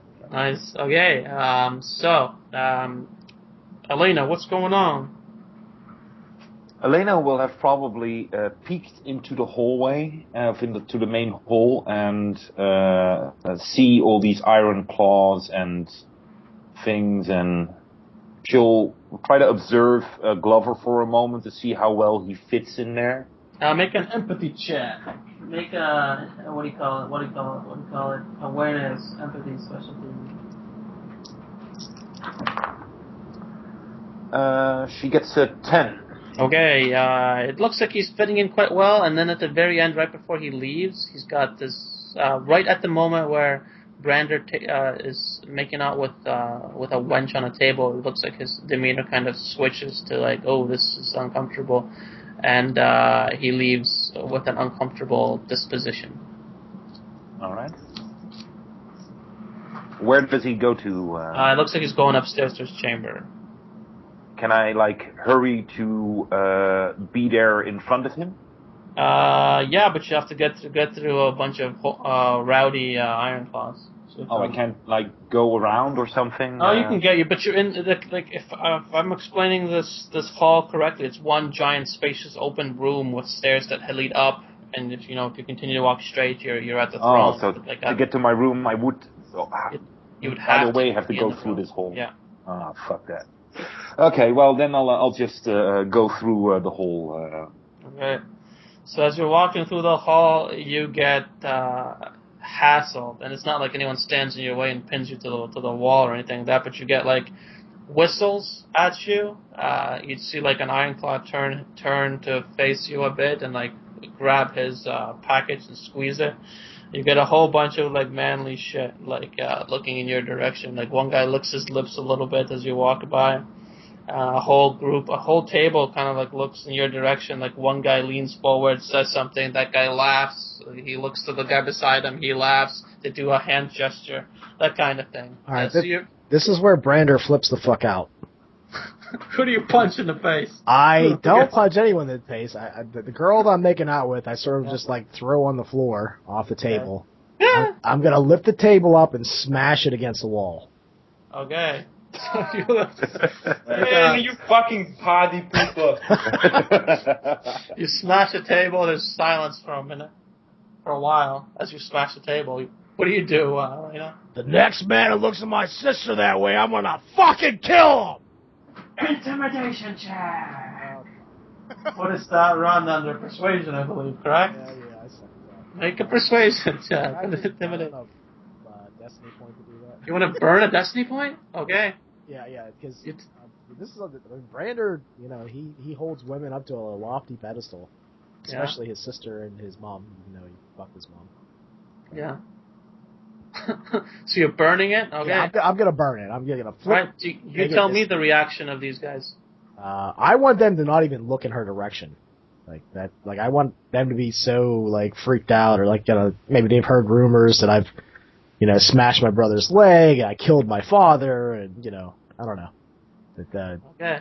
So as you flip the table, the Ironclaw at that table immediately get up as if to confront you, but when you say those words, there's a few steps, some of them take a few steps back. It's not utter silence, there's some whispering going on. It looks like they're showing you quite a bit of respect, and Elena, the guy who had his back to the table and squeezing his crotch immediately turns his back to you now.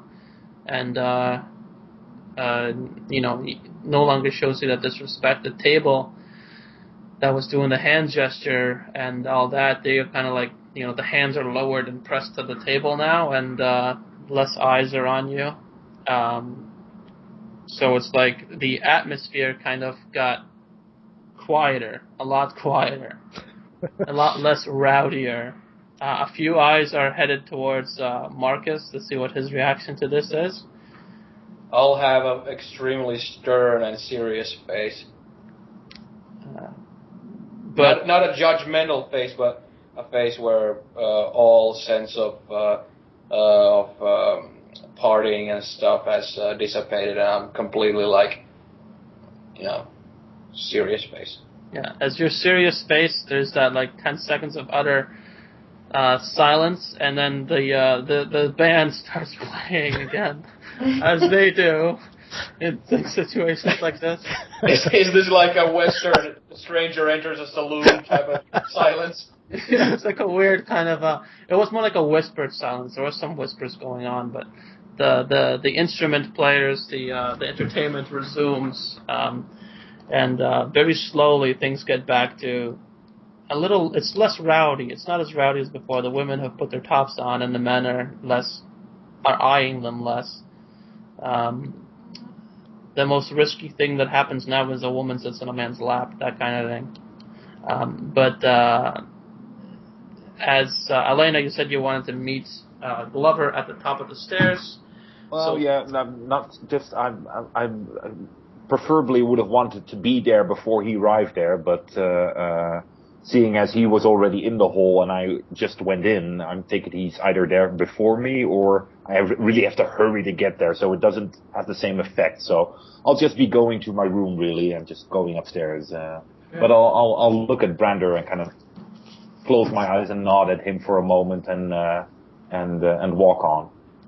Okay. So if Elena is there when Brander says that thing, I'll being serious, I'll also take a glance at Elena's direction. Yeah, I'll just sort of nod and just show that no one should mess with you. You deserve better. I might even go over and maybe push somebody out of the way, open up the door if I see her trying to get out of here. Okay. So, what's the goal? You trying to get to where? No, I'm trying to make her way through here easier. Okay. Open the door for her, get people out of the way. Okay. I got you. Okay, so you. Oh, wait. A very important thing, actually. Do I see Marianne present here? Yes. Oh, then I'll walk past her and pick her up and take her with me. Okay, so you pick her up. She smiles a bit when you pick her up. She grabs you. As she does, Nathan kind of glances up at you from his game. He looks a little perplexed, but he lets you, take her away. So I'll go upstairs and go to my room. Okay. So you're in your room with her. The rest of you guys just hang out in the party? Yeah, after that whole thing, after Elena left with Marianne and the music commences, after that I won't go to sit with the Ironclaws again. After that I'll slowly walk to my throne and go to my King Conan sitting position again, and just retire the ale and just sit there in deep thought in a menacing facial expression. It seems like just when you sat on the throne and retired the ale and all that, looking over the Iron Claw that are here, you see at the entrance those 4 that were missing. Prod is making his way in and followed directly behind him in 3, almost like in a diamond-shaped formation, let's say. The 3 others. And as Prod is making his way in, you see a few heads turn, just a few. And his cloak is a little longer than those that are kind of custom. His bear cloak is a little longer. Might have been a slightly larger bear that he killed. It doesn't drag behind him or anything like that, but it has a lot of motion to it as he's walking. And the way he walks, it's not like a powerful, wide arm, kind of wide girth, kind of shoulders moving kind of walk. It's more like arms straight out at your side, holding onto the sides of your kind of cloak at times, and very fast-paced sort of walk. And he's walking towards you, outdistancing those behind him. And he makes his way towards you. He drops down to a knee and like lowers his head and puts his right hand on the armrest of your throne, which your elbow might be near, and you'd see that his hand is like completely covered in blood, and he's got these sorts of knuckles where you know he's a brawler because there's like there are instances where you know for sure this guy probably broke the bones of his fingers just through punching. So they've set fairly strong. And as he looks up at you, he says, "Apologies for not seeing you sooner. I had to see Belthier." "Belthier is dead." "I've been told. I took out my aggression." He looks up at you.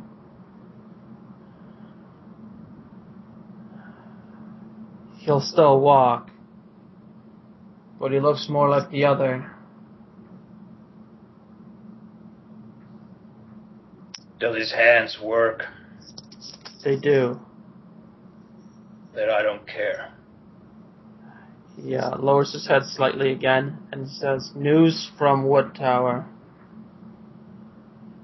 A Mormont walked in, a retainer of theirs. Acted like a local. We weaned his purpose out of him, or I did, rather. They're conducting an investigation as to what's happened. We said what you expected us to say. That we're holding the place for Wood Tower because of all the conflict that's happened, the lawlessness. We were the law, as you wanted us to say. He wanted to stay a little longer. We forced the issue, got him out, though we did get a piece of information from him. The Mormonts are close to calling their banners. House Rain is where the head of the Mormont are. Meiji, I believe her name is. Meiji Mormont, Mage Mormont, he shrugs. The Mormont bitch. She's at House Rain with a decent entourage. They're preparing. Being way over anxious. They're being way over anxious. I'm slow cooking my deal with them. They want to take me on face on. I'll take them. I'll crush them. I just wanted to do things much more subtly. He nods slowly towards you. Haven't even gotten married yet. He looks to your left and to your right and kind of glances back. Where is the wife to be? Is she here? She's here, in her room. He gives you a nod. She's the heir to Wood Tower. I've killed her older brother to make sure of that. So, what exactly happened to Belthier? He died of his wounds after I beat him like a dog. He stands up and kind of looks down at you. He's got like cold serial killer eyes. It's not like right now suddenly they're cold serial killer. They're always like cold serial killer eyes. Emotionless. By the way, yeah. When he asked that, I first stood up and said it to his face. Okay. So when you stood up, he would not stand up right away. He waits till you say it, and then he stands up before he speaks to you. Oh, I thought he was standing in front of me because I was. No, he was kneeling. He was kneeling, and he had his hand on your armrest. So he was kneeling in front of you, he's showing you like a respect thing, kind of on one knee.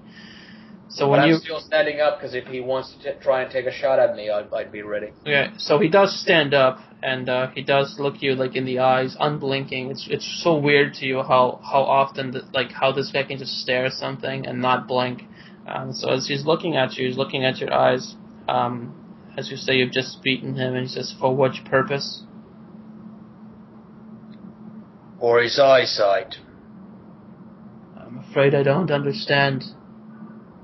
See, when Belthier looks at my sister, he sees one of them, and I point my finger to the area where the wenches are sitting in people's laps. He nods as he turns back for and he very slowly looks back towards you, and he says, "If I may speak openly,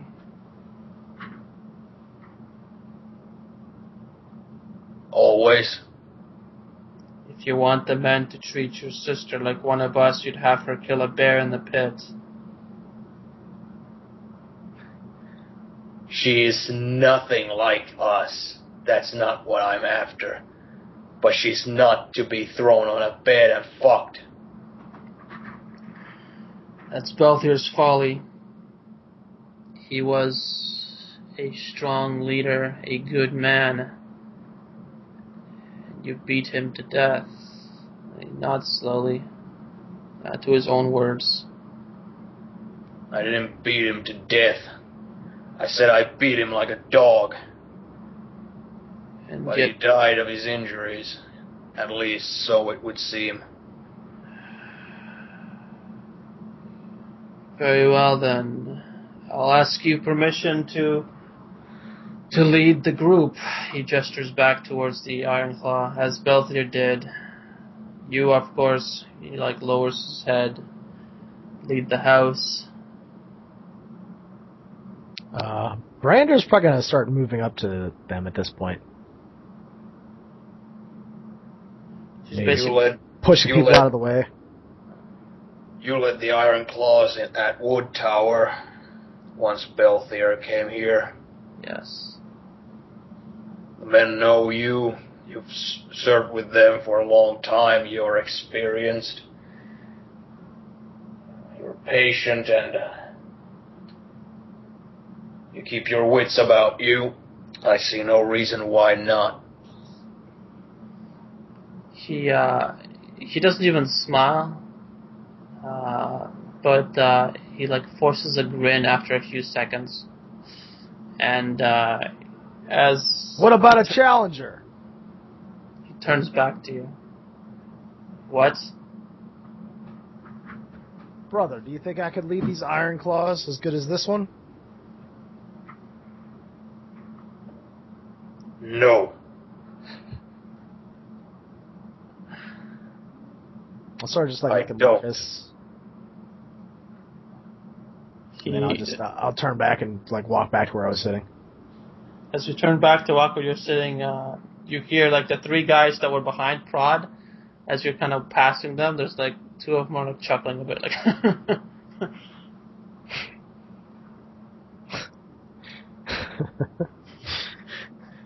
Yeah, you want to. Just go ahead and attack them. I'm all still beat up and shit from before. I think I'll just walk over and just throw the table that I flipped, and just push it against the wall and sit down. Okay, so yeah, you sit down. A few of these guys sit down with you, that kind of thing, and Prod gives you a good nod, Marcus, reaffirming, since you reaffirmed that he's a better leader. I'll give him a half smile, and I'll say in a very low tone of voice. I'll just say, man's been an Iron Claw hardly a week, and already he fancies himself a leader. Doesn't have his claw yet, I've noticed. Yeah. And he's the only Iron Claw he's been with has been Claudio. He glances over to Claudio, who's sitting with Brander. He says, Claudio, The man speaks a good game. I think the bear he fought might have been sick. Well, if you wish, you can point out the suitable tutor for Brander's ongoing practice. I'll take him under my wing if you don't mind. I still saw him grab his flail before his greatsword today. That's no good. He's eyeing Brander as you guys are talking about him. Old habits. I'll take that flail away from him. Have him use his Habits sword. need to be rooted out. Yes, and he's staying at Belthier's residence. I thought for a moment Belthier turned soft when your brother opened the door. Oh, he served me well. It saddens me that a brother of such caliber has to be gone for the moment, but I will not tolerate the behavior he exhibited. Not from him, not from my best warrior, my toughest Ironclaw, and my brother. I won't tolerate that even from him. He gives you a firm nod. I'll give your brother this day to celebrate. Tomorrow, I'll run him hard.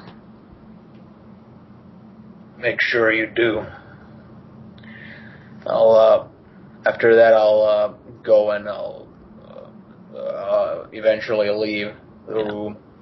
I'll just be like, kind of like swiping my my forehead up, this kind of frustration of just thinking that Sim's been killed, Father's been killed,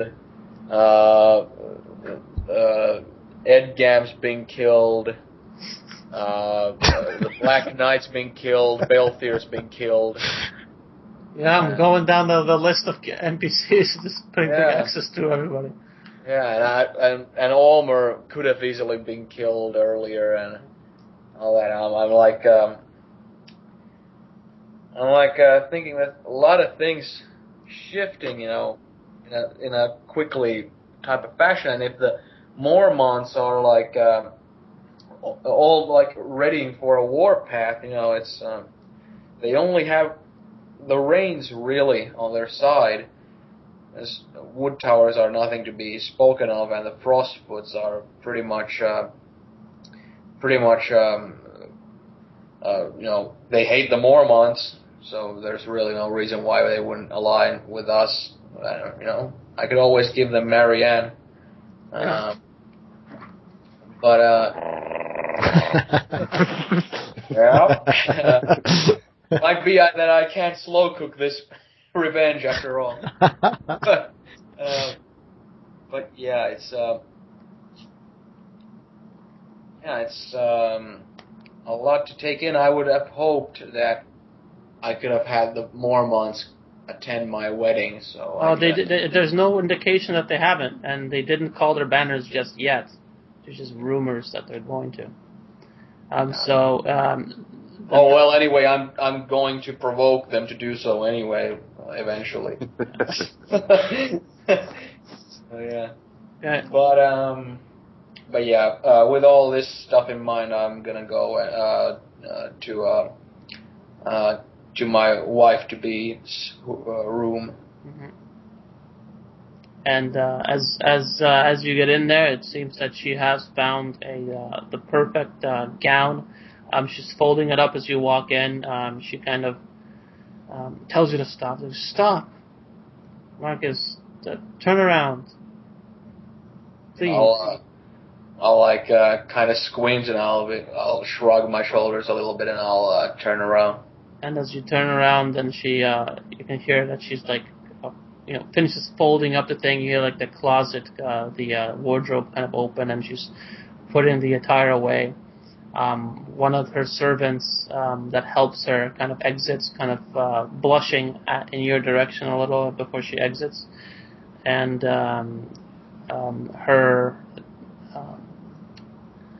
Alyssa's hands they go towards your eyes as you've turned around, and she kind of whispers into your ear.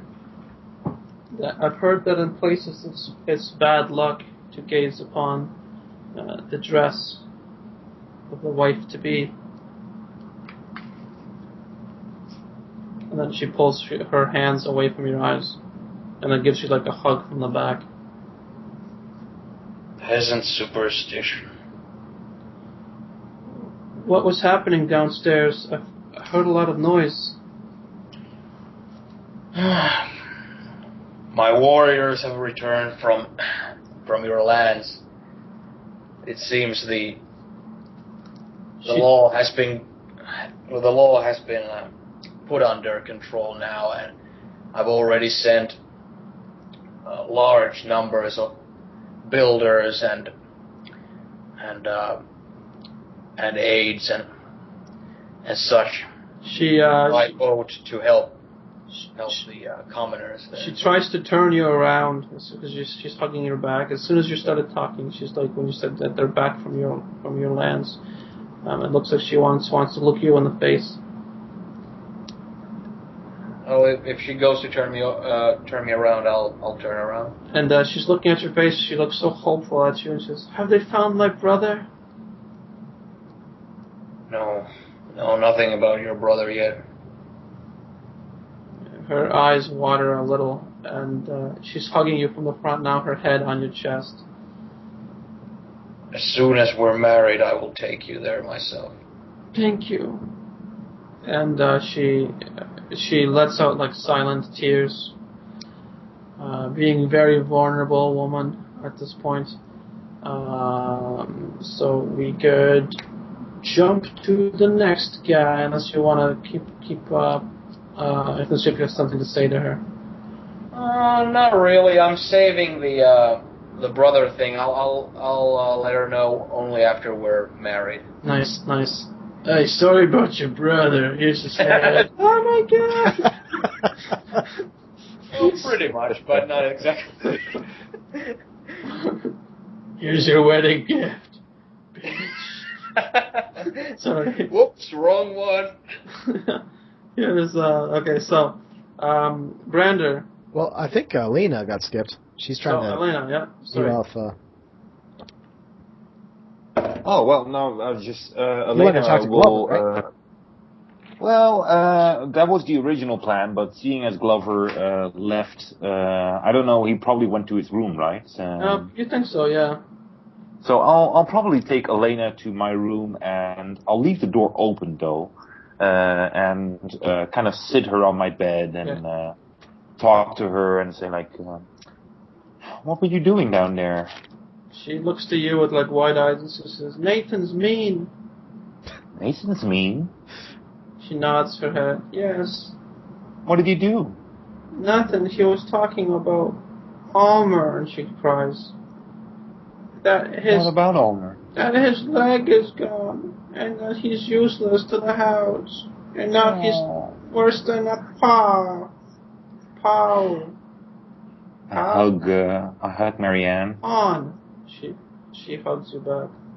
Oh, sweetie. Nathan shouldn't be saying those things to you. But he doesn't know any better. I kiss her on the head. Okay, she's all like super tears, like horrible family tragedies happening around a 4-year-old. Sweetheart. She's squeezing you in a big hug. Like, and not even the presence of your cat is alleviating her sorrow.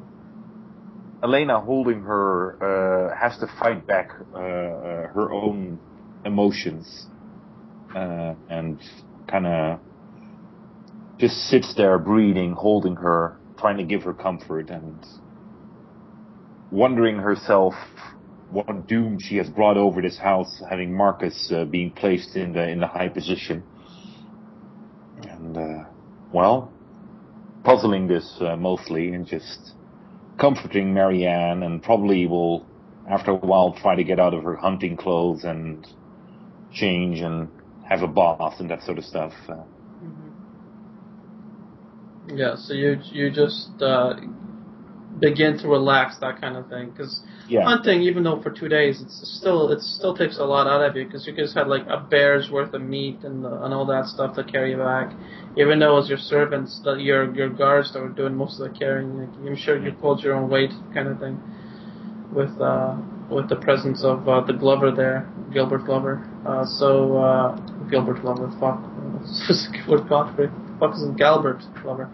I will probably, however, ask for one of the servants to bring me a meal or a lunch of sorts for 3 persons, and I'll tell her to make sure that it arrives to me and not have anybody downstairs take it. Okay. So like, doesn't take too long. It's like the servant went downstairs to grab some of the food, came back upstairs with it. It's a nice portion. Some ale to go along with it on a tray as she sets it down, and some water as well.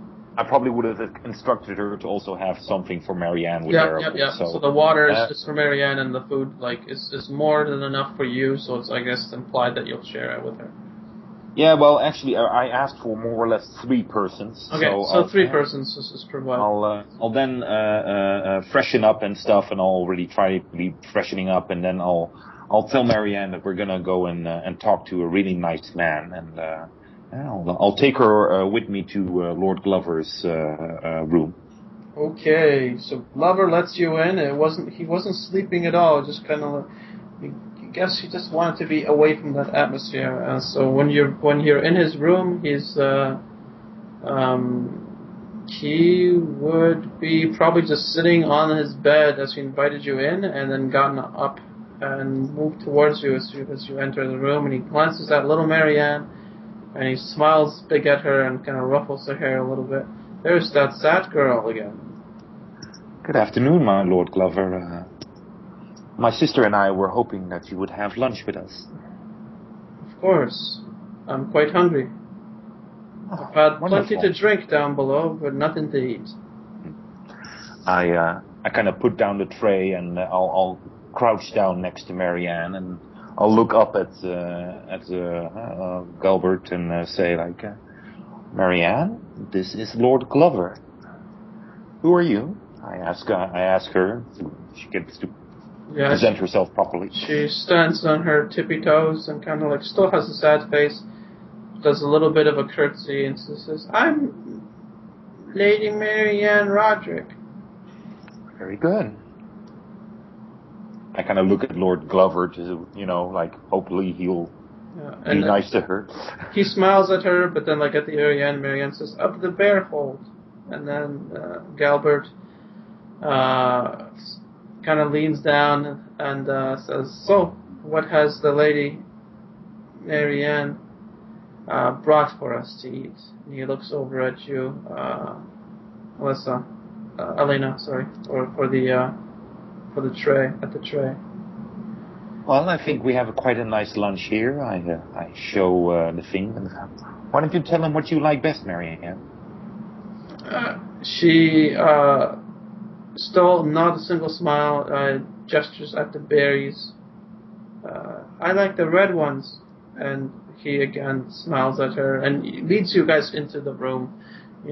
He's got a bit of he's got a writing desk here without any papers or anything, because he's kind of in this room for just the second night or the second day. Beckons for you to put the tray down on this reading table, so he kind of like drags it over to where the bed is. So you guys, all 3 of you, can sit on the bed and eat from this tray. And as you're sitting there with him, let's turn this into a roll. So you've already gotten 4 successful rolls to make him impressed with you. So he is pretty impressed. This would be the 5th roll. What kind of skill do you think you can enact on him in this scene to try to see if you can get him to fall for you? You've done persuasion already, so don't think persuasion. Is there anything else? You've done persuasion, survival. I think you've done persuasion twice. Is there any other sort of skill that you would think you can enact in this sort of scene? I'll probably, though it's my lowest or one of my lowest, I'll probably talk to him a bit about knowledge, things and stuff. Making him see that I'm well educated and that sort of stuff. So I will let you either make it a language-based roll or a knowledge-based roll. Oh, well then language is definitely the way to go. Okay.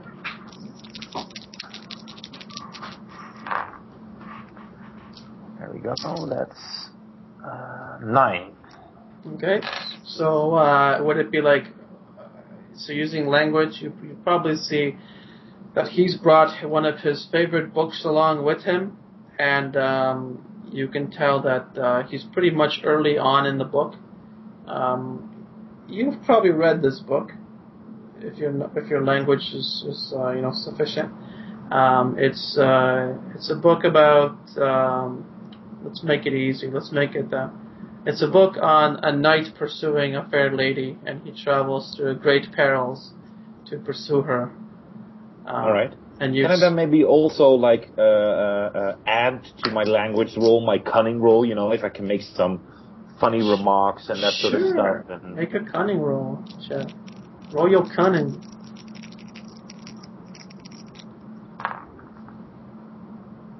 There we go. 17. Nice. So you make a very clever remark. He kind of smiles at it, nods. He's speaking about the perils that the knight is engaged in his early life. He just met the girl. He says.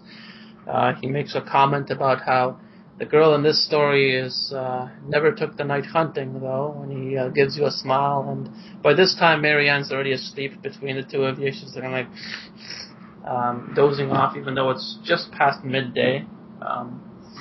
But as you kind of, bring your own experience and intertwine it with the story, you get that look from his face, and you can make an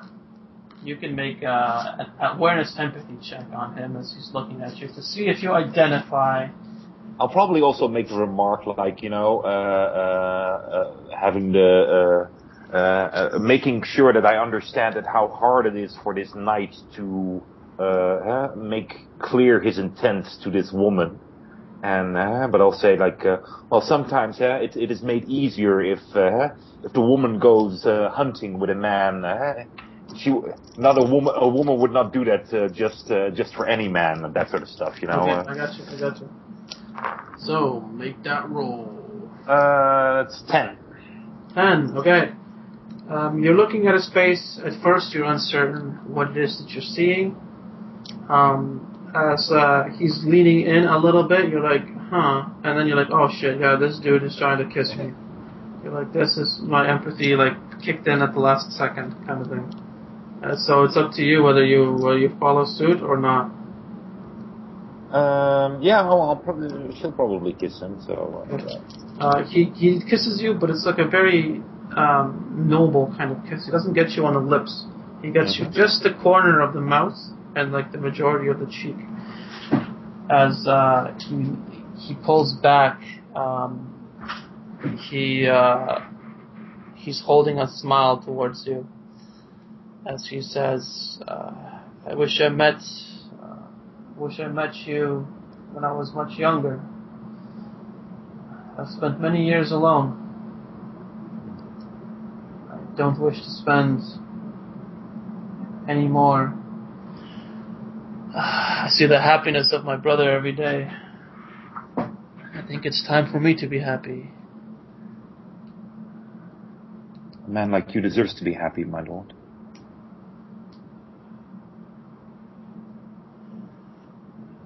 question is, who should I be happy with? And he puts his hand over yours.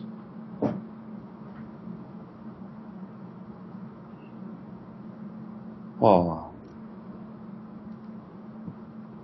I fear that is always the man's choice, but I certainly know who I'll be cheering for. This is a rowdy place for a woman of your caliber, especially from the scene that I witnessed earlier. I would take you away from this place to Deepwood Motte. I nod.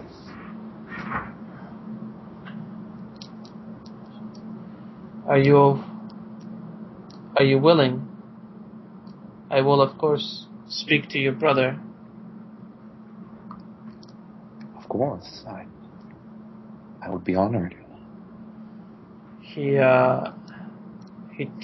lets out this like relieved breath that you can clearly see, even from that low roll of, well, it's not a low roll, it's a successful roll, but even from that roll of 10, you can tell that he's probably been thinking about this for like a little bit, and he just used this opportunity, because his exhale is like, it looks like it was held in for quite a bit, this now relaxed breath. And he basically holds a conversation with you for hours, as like, you know, just telling you of Deepwood Motte and telling you of like speaking to you of if you're gonna get married, how, like, where and how it's gonna be, and how it's gonna surprise his brother. So do you bring up anything about making it a double wedding, or is that outside of your grasp? Because I believe your character mentioned something like that earlier. I don't know if it was in character or out of character. Oh yeah, no, but she was just kind of like, how do I put that?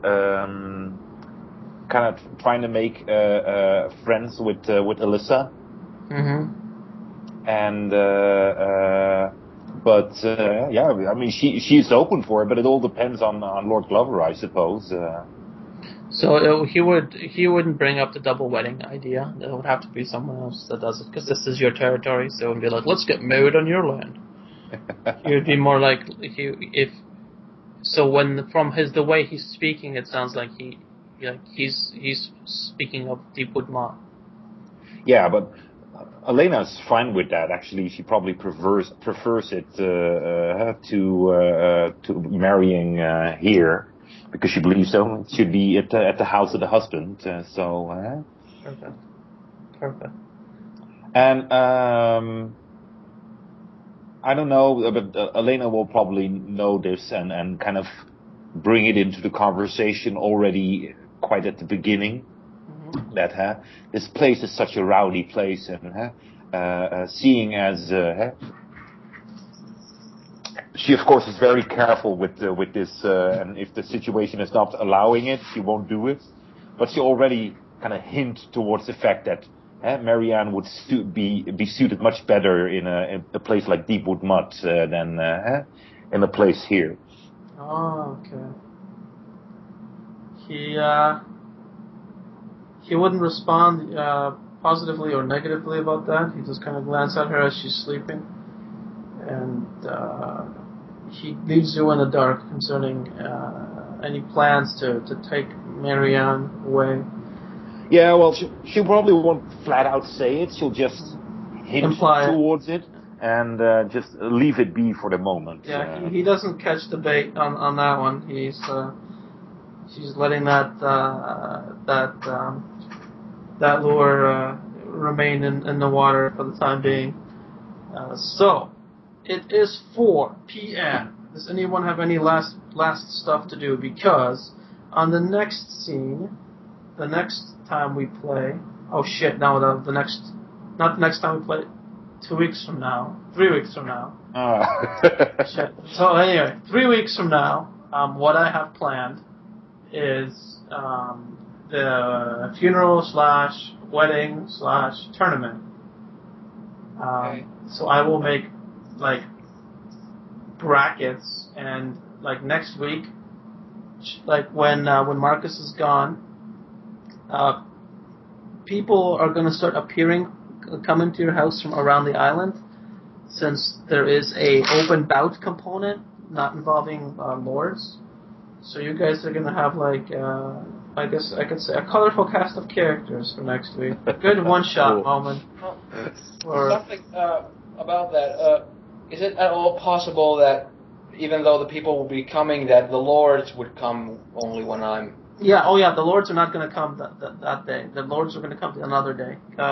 This is just not rowdy, but like tough guy locals and tough guys from around the island. They're the first to arrive. Because I wouldn't want the lords to come and their first impression of me being like, he's sleeping. The rowdies are the first to arrive. The regulars are the first to arrive because they don't have an entourage and they don't have to prepare for travel. Everyone else is going to arrive later than that. So the wedding / thing might not even take place for a little bit longer than that. Hey. Could you answer me this about the Mormont's children? Yes. Like, what age is their heir, and who's next in line after her? Okay, so let me access my Mormont file. The head is pretty old. The one that follows her, let me see, Mormont. House Mormont. Okay.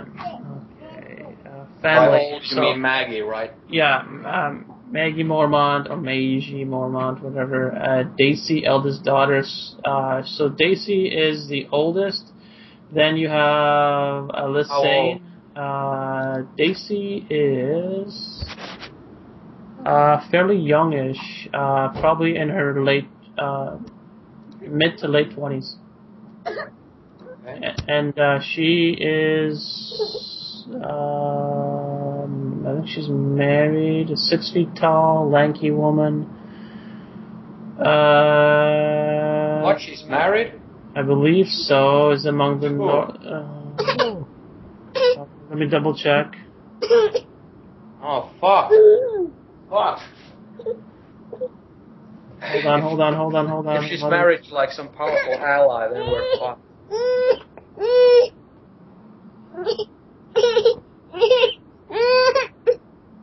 It doesn't say she's married, but it doesn't say that she's married to anyone. Oh. Okay. Because inside my head, my reaction was very similar to Wes's. I was like,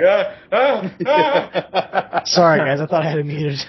No, that's okay. Unfortunately, if this game continues on with the regular, time stream, let's say, she doesn't have a good time at the Red Wedding. Okay, then we have Alyssane Mormont, who would be late teens, I believe. She is the young she-bear. Well, basically, if the heir were to die, would the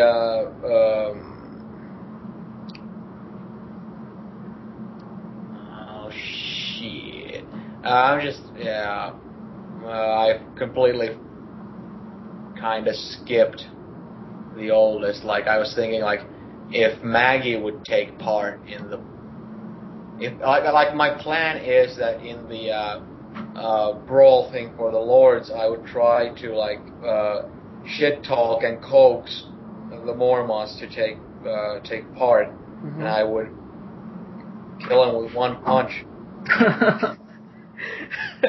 And, but I completely, skipped over the fact that...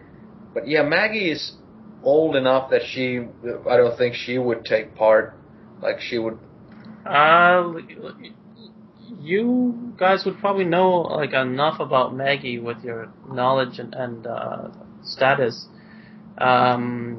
Is that she is pretty brazen and stubborn. So it's a stout, gray-haired woman and fierce warrior. She dresses in patched ringmail. Her favorite weapon is the spiked mace. She's dedicated to the old gods of the House Stark. According to her brother, Jorah. She is stubborn, short-tempered, and willful. Perfect. But I was just thinking that the heir in her family. Yes. Casey. Yeah. I was just thinking that if Maggie were to die, would she be competent at all, or would she would it be like a worse situation for me? Let me see what you got. Let me see what she's like some crazy savant or something. It's like, yeah. Okay, you know what? She is, in the regular story, she is one of Robert's battle companions. So she was King Rob's. She's one of King Rob's elite cavalry. Oh, so she's not on Bear Island. Oh, she would be. Like when Rob calls to the banners, King Rob of the North, when he calls for all the North. Oh, yeah. I was thinking, Robert Baratheon for a minute there. Yeah, so I was thinking, she's at the capital. No, she's not at the capital. And then you have Alysanne Mormont. Hold on. Alysanne is her daughter and heir. Oh, so no. The other one is first. The other one is first, but it's at this basically is chronologically correct. So Alysanne is next. Would be after Daisy, and Alysanne has a daughter and 2 sons. And after that, it would be Lyra Mormont, who is married to the heir of House Rain. And then it's like a string of names. She's got a lot of kids. You got Jolene Mormont, Lyanna Mormont, and then it's like Lyonesse Hightower. No, that would be Jorah. So yeah, there's a bunch of girls. So if you're thinking of dropping off Maggie, you got Daisy and you got Alysanne, and after Alysanne you've got her kids, a daughter of 9 and 2 sons of 2. Yeah. Well, I'll have 3 weeks to plan all this. That's true, man. You can plan your serial killing spree, or your accidental death in an arena, or non-accidental. Well, if we're taking part in a fist fight, shit happens sometimes. Just send Brander over there. Else people start dying. Maybe I'll send Brander to kill the rest of her children. There you go. I can kill Maggie, but he can kill everyone else. You guys this is an evil campaign now. Yeah, it is. Well, it's a Song of Ice and Fire campaign. That's true, dog, that's true. Alright, everybody gets 6 XP. 6 XP. Nice. So, Brander, you gave the coin to Amsler. To Amsler, yeah. I was thinking that'd be kind of fun for you to do something maybe in the future. I don't know. Yeah. Oh, things are already done, man. Your background is not finished yet. The load has not yet been spilled. Interesting. Yes, you're well on your way though. Well, hopefully he survives to get to the end of it. Yeah, hopefully. Maybe by the way, I just realized that Brander had a bit of a what is it called, Oedipus complex. He's killed his dad and tried to fuck his mom. Yeah. No, there was no try. I actually did. Oh yeah, that's right. I forgot about that. Yeah, you tried to kill her. Yeah, that was the try part. Yeah. Yeah, you might encounter your mom again if she comes to the actual funeral. I hope so, because that could be interesting. Yeah. And she's the only one that knows that you're not really who you are. Maybe I'll tell the Maester and see what happens there. That should be fun. Tell him and then kill him. Just for shits and giggles. just for the lulz. For the lulz. Alright.